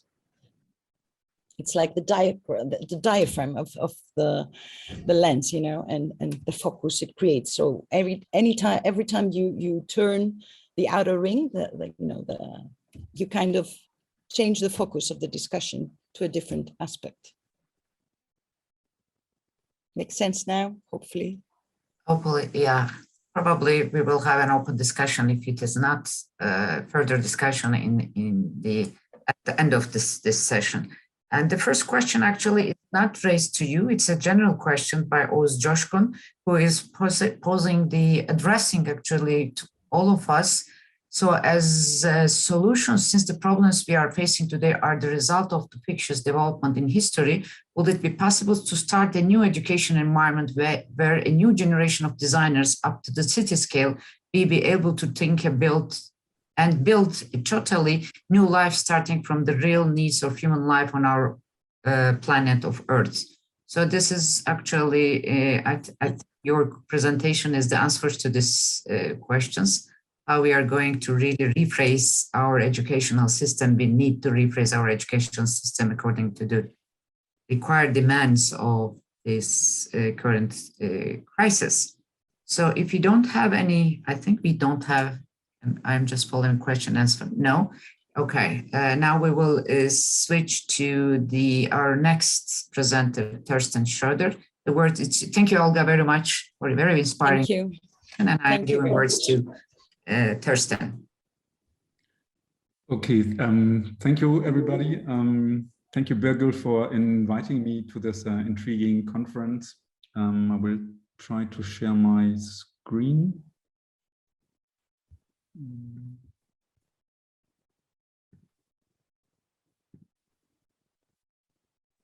Can you see the full slide now? Yes. Okay, great. Thanks very much. Okay, good afternoon. Many thanks also to the previous speakers. I think there are many resonances with my own work, and I apologize if there might be some repetitions.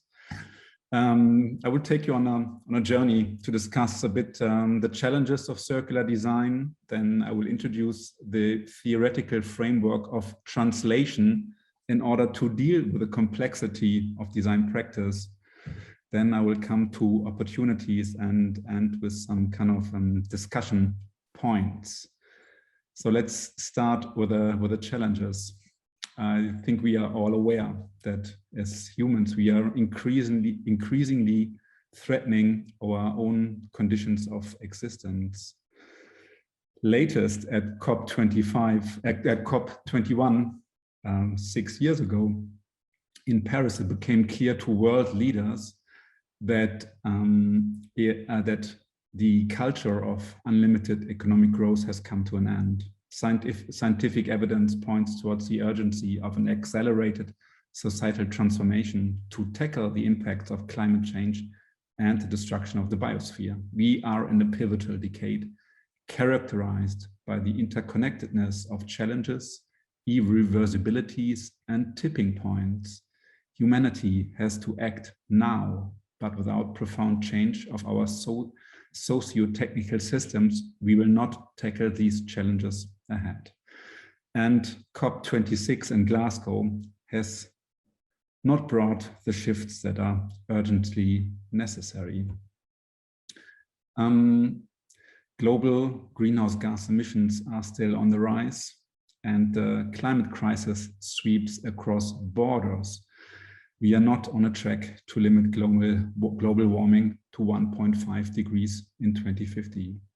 But there are a lot of scholars that argue that the circular economy can play an important role in maybe still reaching that goal or something close to that goal. So I myself work in the Netherlands, and we are facing the dilemma that in the next 10 years, we have to build about 1 million new homes. We have to renovate about 7.8 million homes. And simultaneously, we have to drastically reduce carbon emissions. And both building and renovating, as you are aware, has a very high environmental impact. I think we also are aware that the construction sector has a key role to play in our environmental future, as it's responsible for most raw material consumption, energy consumption, water consumption, construction and demolition waste, and CO2 emissions. So given our situation, being less bad is simply not good enough. Little changes here and there simply will not meet the challenges ahead. We need a systemic change, and which is also a chance. Construction is both the problem and maybe the solution.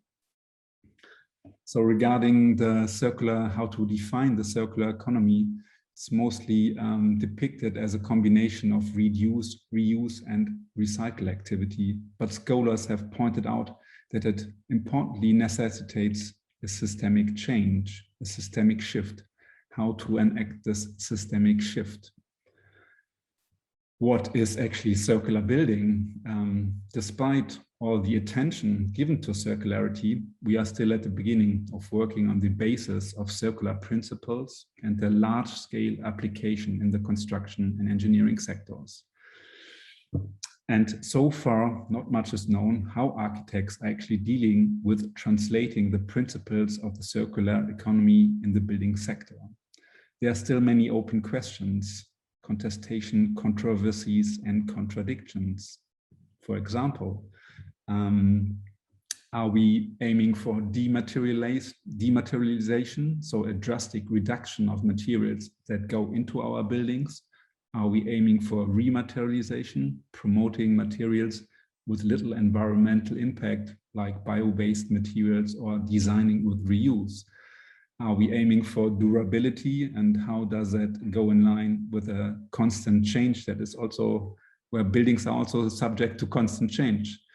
How do we deal with designing for flexibility, which mostly requires increased input of either or materials and labor? So we cannot avoid the complexity. We must face complexity and must face system thinking.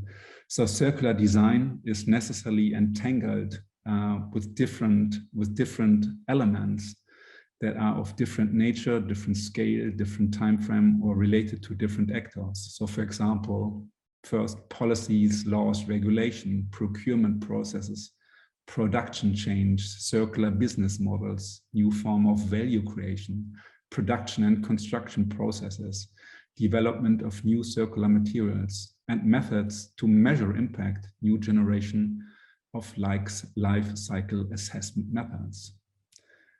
So crucially, we have to ask, what are the key challenges that we have to tackle with circular design? And mostly it's related to embodied carbon, demolition and construction waste, and similar. But there are also many other challenges that are also being touched on partially by other presentations already. So how can we actually enable something to be disassembled? How can we reduce cost and labor? That seems to be a key obstacle. How do we avoid toxic materials in recycling buildings, and so on and so forth. So in order to navigate through this rather messy world, to navigate through the complexity, I in my work draw on the concept of translation. We are still struggling how to translate concepts into practice in a meaningful and impactful way. Circularity remains an integration challenge. In order to better understand how circularity and the 10R model can be enacted in my work, I draw on the concept of translation. How does the concept of circularity becomes translated into building design practice? So the 10R ladder of refuse, rethink, reduce, repair, and so on and so forth. We also seen it in many other presentations already, is an important strategy to define and measure the circular economy. And also in architecture, it's an important kind of guideline. But what does it mean for concrete design strategies? So in my work, I open the black box of the design process and conceive circularity and the 10R principles, first of all, as a concept. As a concept, it cannot be built. In order to move, in order to proceed towards building materialization, essentially the concept needs to be transformed, displaced, and modified in design practice. This is not a linear process. This is not a simple causal kind of chain, rather a process of back and forth characterized by reciprocal adjustments. So in order to understand how circularity becomes enacted, it's important to ask first, how are the challenges actually defined that a particular project is to respond to? How are in response design targets set? How do we compose design strategies with which kinds of actors? And in the end, the question is always like, how do they perform? What is the kind of materialization of these design strategies? So the translation approach provides for me a set of valuable principles, mechanism, and vocabulary to navigate and better understand the complexity of design practice. This way we can avoid oversimplified questions like, is it circular or is it not? I cannot, because of time, I cannot go really into detail here, but please get into contact with me if in your case you're more interested in the framework of translation. The framework on translation is based on the interdisciplinary field of science and technology study, and particularly on the concept of translation of Michel Calon. Now I take you to the opportunities. With colleagues of mine and graduation students, we explored a broad range of potential architectural design responses, strategies, and we gathered about 55 different kind of these circular design strategies, and partially they are also standing in conflict. In the following, I will just introduce a few of them briefly to you. Obviously, a lot of attention is given, for example, to building with bio-based material, which is a very important way ahead. There are also several interesting examples of design for disassembly, which is also very important. But I want to highlight in this presentation a couple of strategies that are actually that receive rather little attention, that are also quite important to achieve the overall mission of becoming more circular in design practice. So one example is not building. I think it's obvious, but many buildings are used only for small parts of the day, and the COVID crisis also changed office life in long term. Many headquarters are reducing their office workplacing because they figured out that it works and they can save a lot of money. Also the internet commerce, internet trading has had a very harsh impact on retail spaces that are also not used. So I wonder, why do we not come up with new systems? The built space is a precious resource in itself with a heavy environmental footprint. So the question is how to use the existing building stock more efficiently with a kind of long-term, short-let working, meeting, leisure, sleeping opportunities. It can become a bit like, but hiring a kind of bicycle on the street or something. So why are not creating a dynamic information system, an app to access empty spaces? Another initiative is like a local urban mining database that actually can enable to rethink value. Typically, demolition of an existing building is regarded as a cost. Demolishers try to take buildings down as quickly as possible, maybe in 2 days. But there's more recognition that there are valuable resources and that it can be quite profitable to take a building quite slowly apart in order to harvest a lot of materials. There are many initiatives of kind of reuse databases, for example, Harvest Map, or the Oakscast, or Opales, for example. But so far, at least locally for the region of Eindhoven, they don't deliver many results. And interestingly, the municipality of Eindhoven has or is discussing a project now to devise a local urban mining map themselves in order to satisfy the growing ambitions of the city.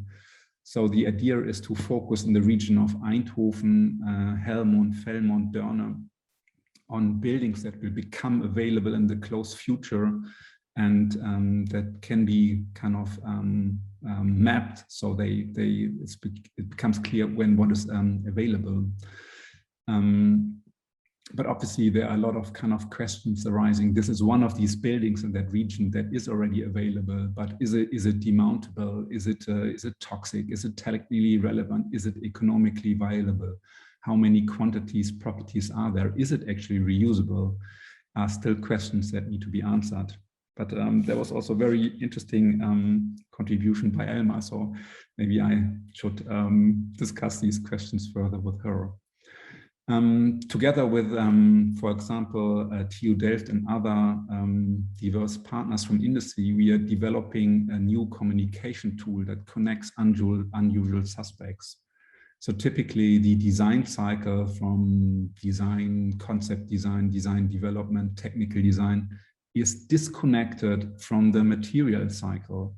On the lower row, you see the steps of the life cycle assessment. So typically designers still leave the design stage, and then the question of use, replacement, dismantling is actually in totally different hands. What we are proposing is a direct communication tool that connects designers and demolishers. So in order to know for designers, it's very tedious and complicated to find reuse materials, so designers can know which building materials might become available in the close future.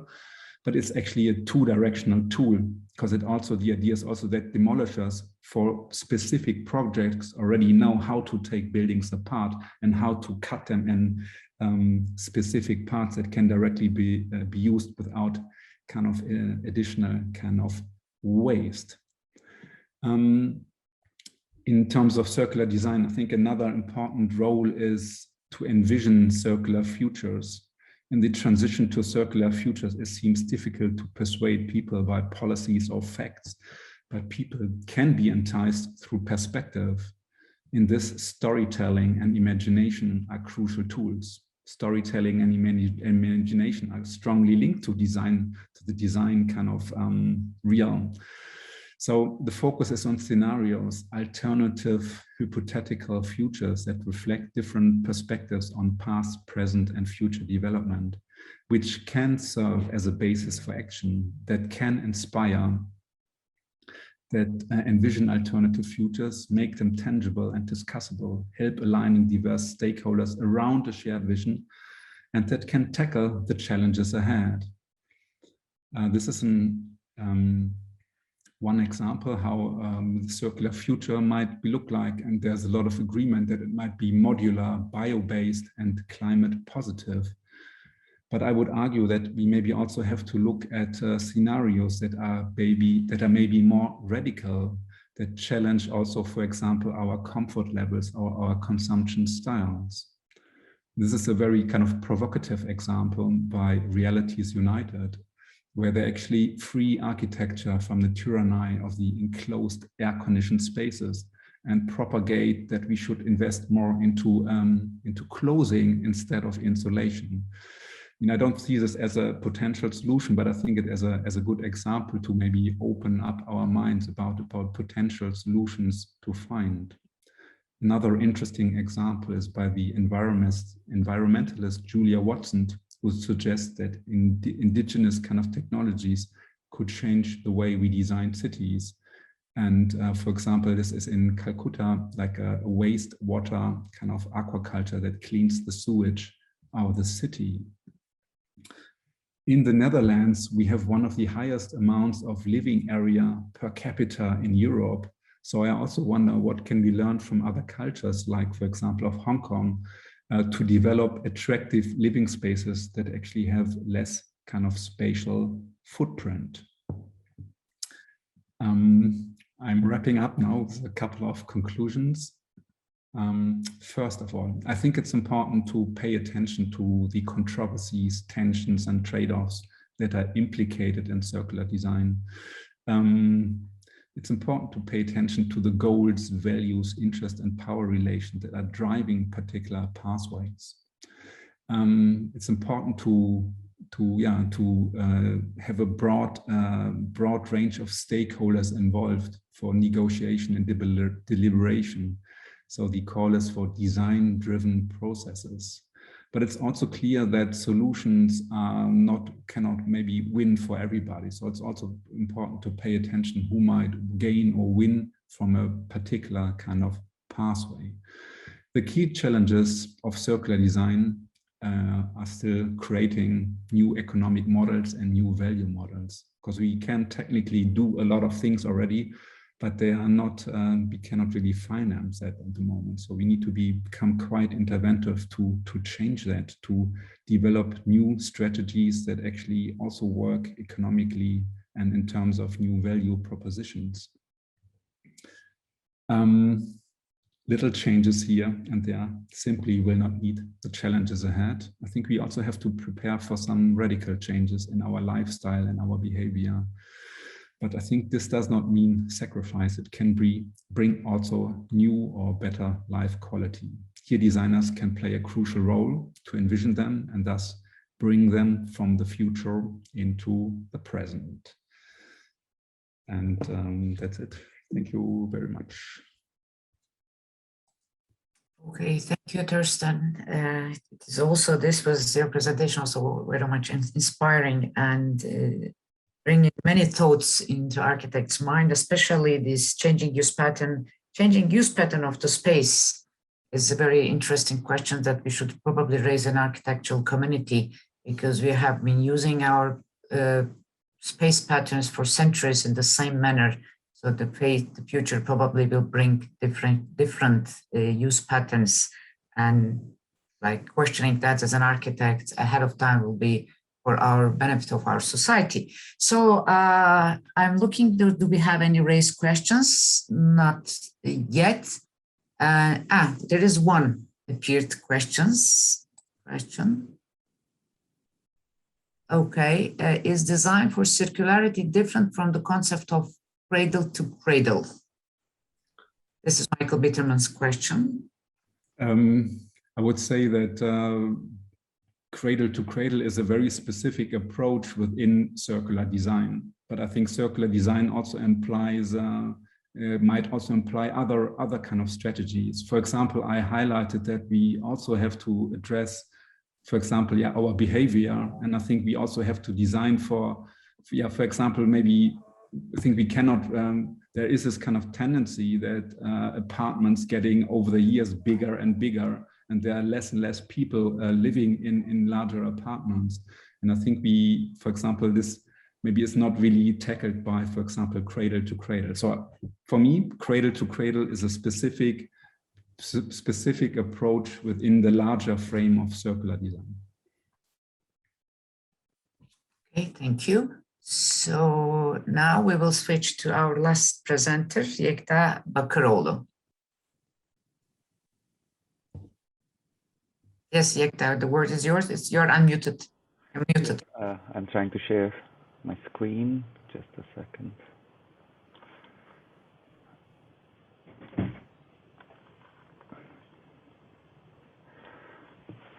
Hello, everyone. My name is YEKTA. Thank you for inviting me here. I can see a lot of architects here. Well, I'm not an architect, I'm an industrial designer, so I'm going to provide you some insights from our own experience as in product designers and service designers maybe. And today I want to talk about the importance of communicating the role of stakeholders to design students and beyond, actually. And I'm going to do this through my own experiences in a series of projects, actually. So, but before we start, I mean, I'm assuming that a lot of people here are familiar with this butterfly diagram.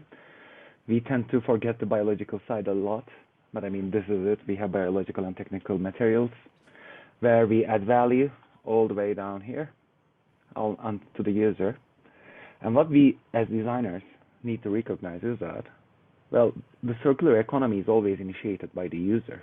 Without them initiating any one of these strategies, I think this is also true for architecture as well, that none of these strategies can start.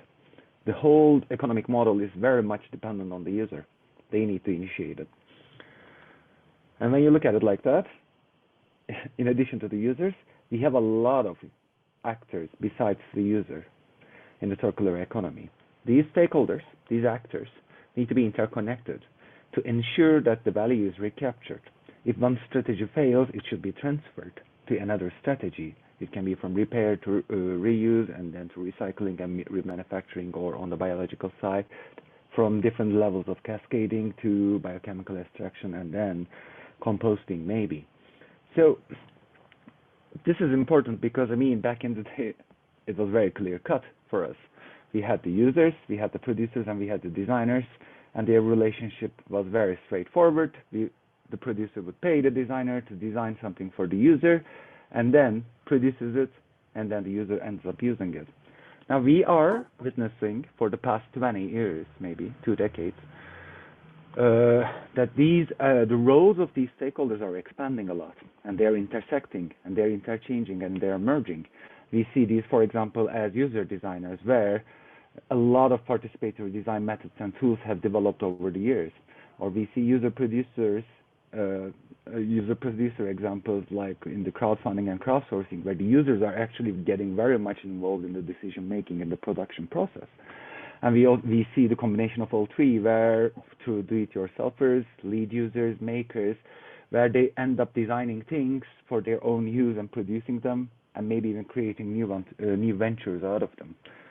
But from a circular economy perspective, we have a lot more now that we need to consider when designing things.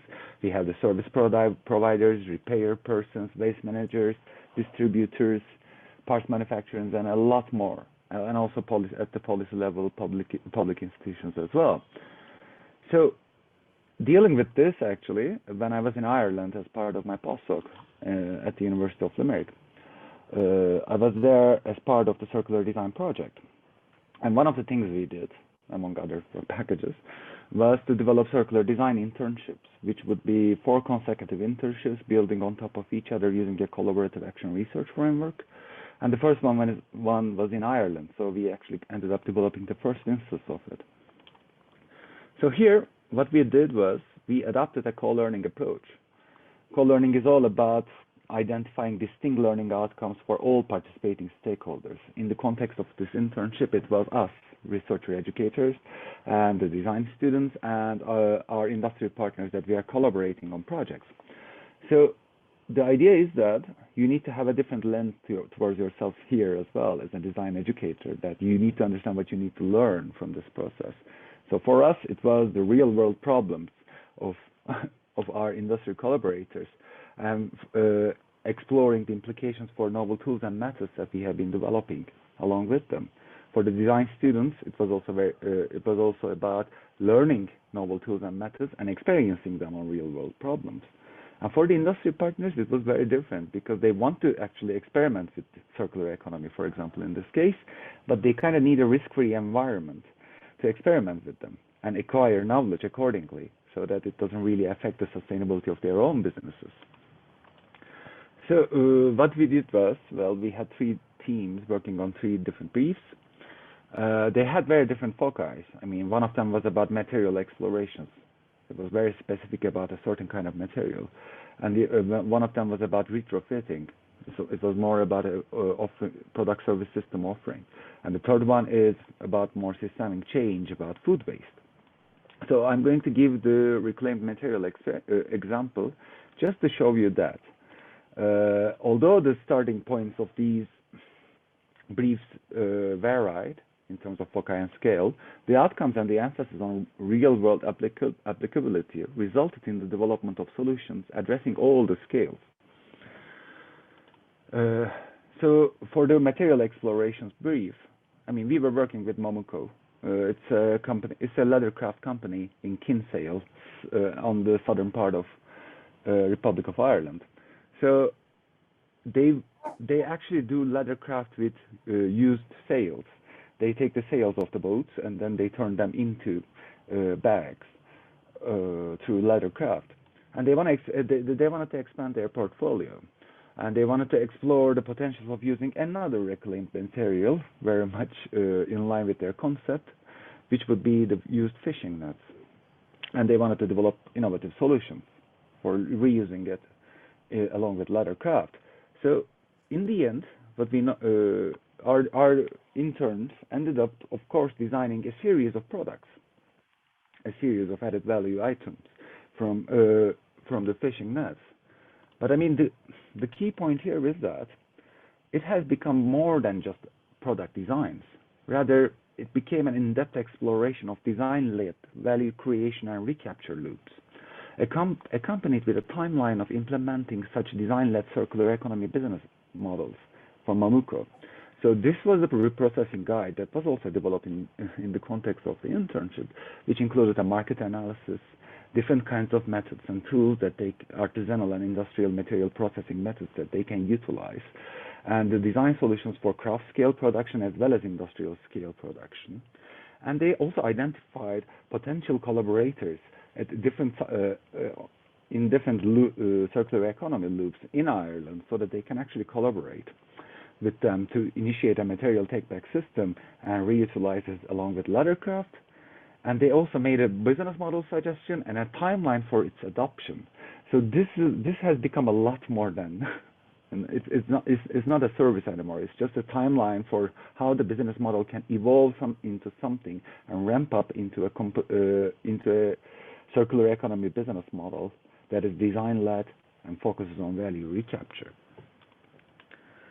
And the third thing that future designers need to recognize is that because the whole model is so dependent on the user, from the user's perspective, there are even more actors in multiple supply chains, because any user would have a lot of things in their houses that they own in that sense. So when you look at it like that, some of these stakeholders might be interrelated. Some of the stakeholders can be the same, actually merging some of the supply chains at certain points. But I mean, this complexity needs to be conveyed. It's not just for design students, though. It's beyond that now.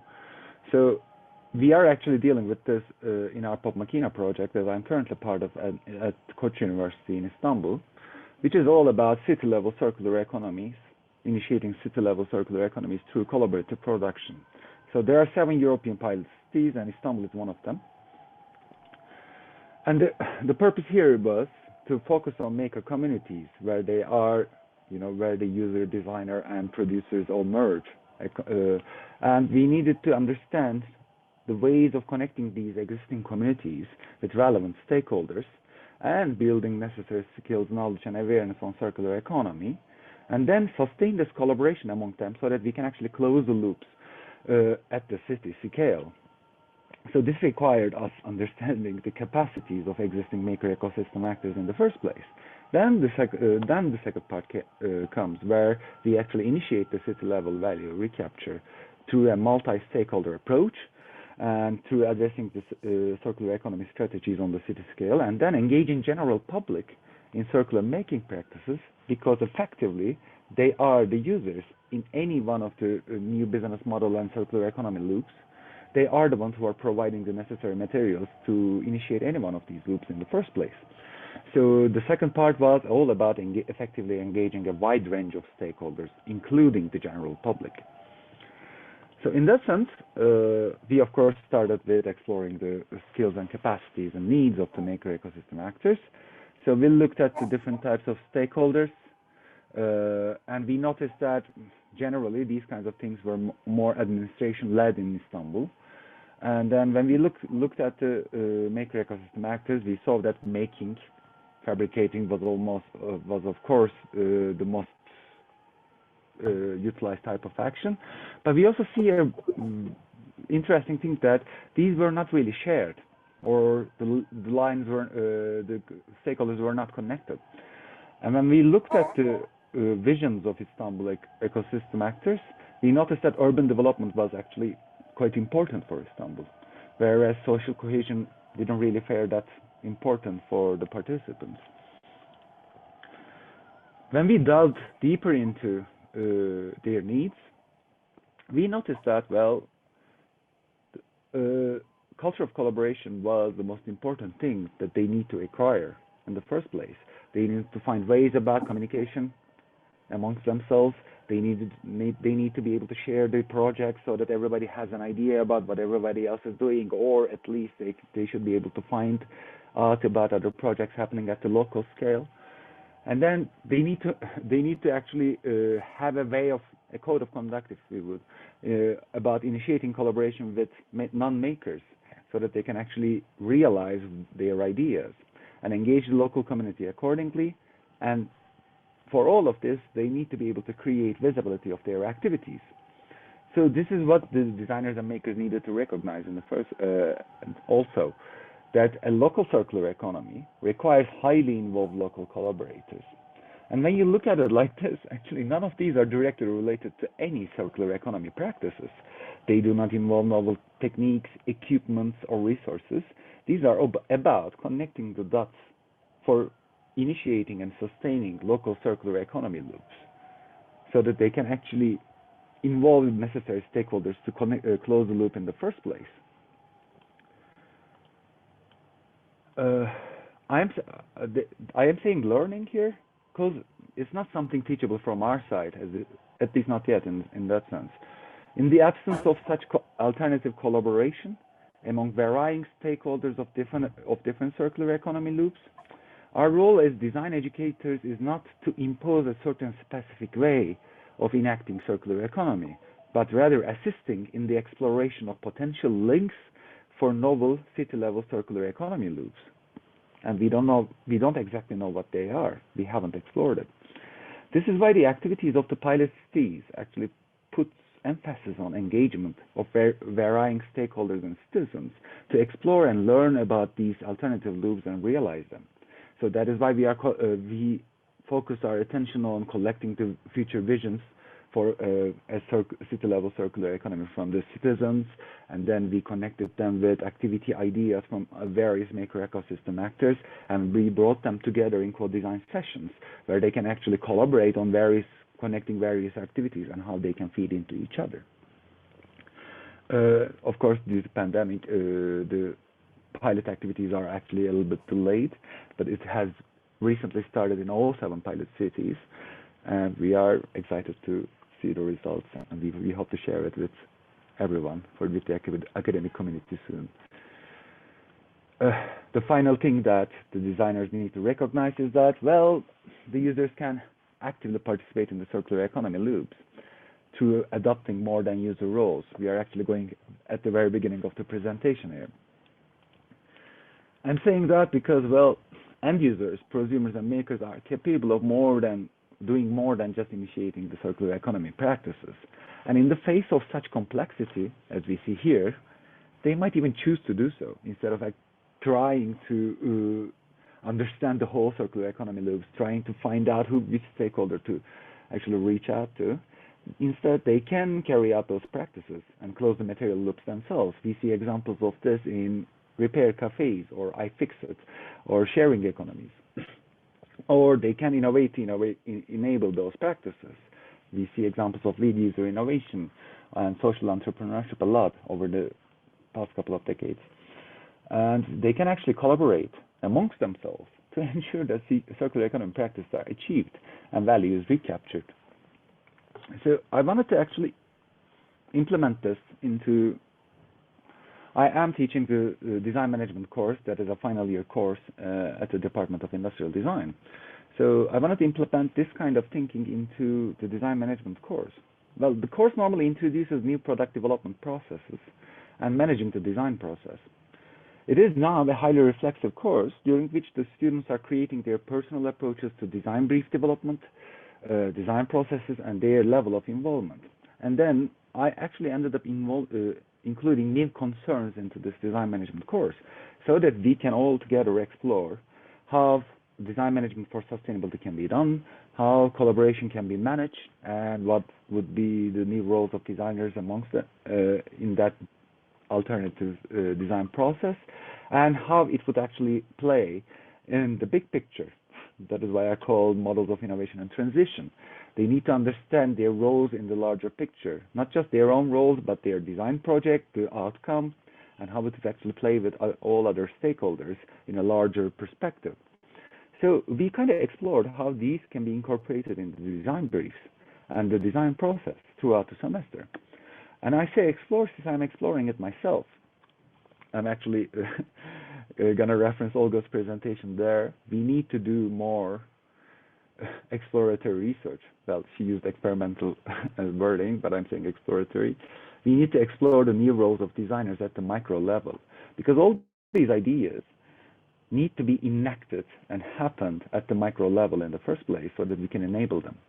So what I'm doing is, for example, I just recently got funded for an exploratory research called DFMOD, Digital Fabrication Through Mass-Produced Open Designs. So I'm looking at the concept of open design, and I'm looking at how they can be mass-produced and fabricated so that they can initiate alternative business model for creating and recapturing value through the active participation of these end users, prosumers, and makers at different capacities. They should be able to participate in all aspects of the design process and production and the circular economy loops. And then I want to explore how these actually different alternative business models can enable the circular economy strategies at the local, regional, and global scales. And finally, I hope to end up with the new role of designers in such business models through more concrete examples and more formalized roles, so that in the end, I can actually reflect this back into my design education experience, where I can teach the students and others in training about these. So, to finalize, what I think is a quite important consideration for teaching about the circular economy is the stakeholders, and what the students need to realize, and future designers need to realize, is that, well, circular economy is always initiated by the user.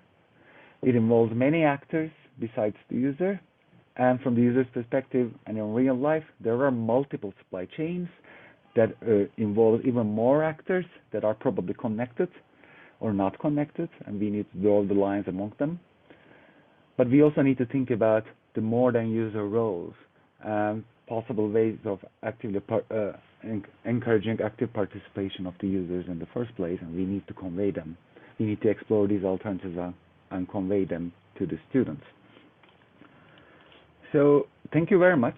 I wanted to keep it as brief as possible because we had limited time. We were already past the time limit there.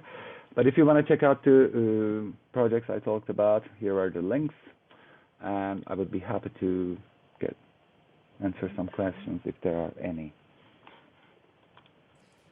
Okay, Yekta, thank you very much. I mean, though you were in your presentation said that you are alone as an industrial designer and not architect, but I think we don't have that distinction when we speak about the design and only about the scale. But the problems that we are facing are very similar to each other, and we have a lot to learn from each other, I think, processes. So your point of the engagement of the user is also our problem in architecture, in the profession as well. And I think mostly we forget about the user, and emphasis comes to the profit. So that's one of the main issues I think we will be probably discussing in our next session. We have one question raised. Let me open up. I think it is from Kerem Korkmaz. Thank you very much for all the presentations and the webinar program. I would like to share my view that inspiring practices and argumentation shared in the webinar, which includes the design, management, and social dimension of circularity, can provide new insight into the conservation and urban planning disciplines as well. Okay, this is a comment from our colleague from Urban Department. Yes, I think it is very much into the research of the urban design hope as well. Any other questions raised? No, so far. Okay, I would like to really thank to all our panelists for great contributions and really inspiring and knowledge-sharing presentations. I think all our audiences and we as well learned a lot through these presentations. Thank you for allocating time, and especially Ayla for waking up at 4 a.m. in the morning for this presentation from Utah. Special thanks goes to you for this really participation. For all the presenters actually that joined this morning or morning presentations and afternoon presentations. And I also, before we switch to discuss and Shesin, I would like to thank my colleagues and PhD students and researchers who actually made a great contribution to organize this conference, Cemal Koray, Begüm Aktaş and Taner Üsküplü, and also my colleagues from the department. When we say that we are going to tackle this issue of circularity in our research agenda, give a great support to us with these issues, and our university who actually provided all the sources to enable this conference, this symposium. I'm sorry, hopefully it will turn to conference one day. So we have our next session will start the discussion section at 15:15. So all of us has 15 minutes at least coffee break. And then we will continue with a roundtable discussion in the third session. Oh, so hope to see you all in 15 minutes. Yes, see you soon. Thanks for now. See you. Bye-bye. Thank you. Bye-bye.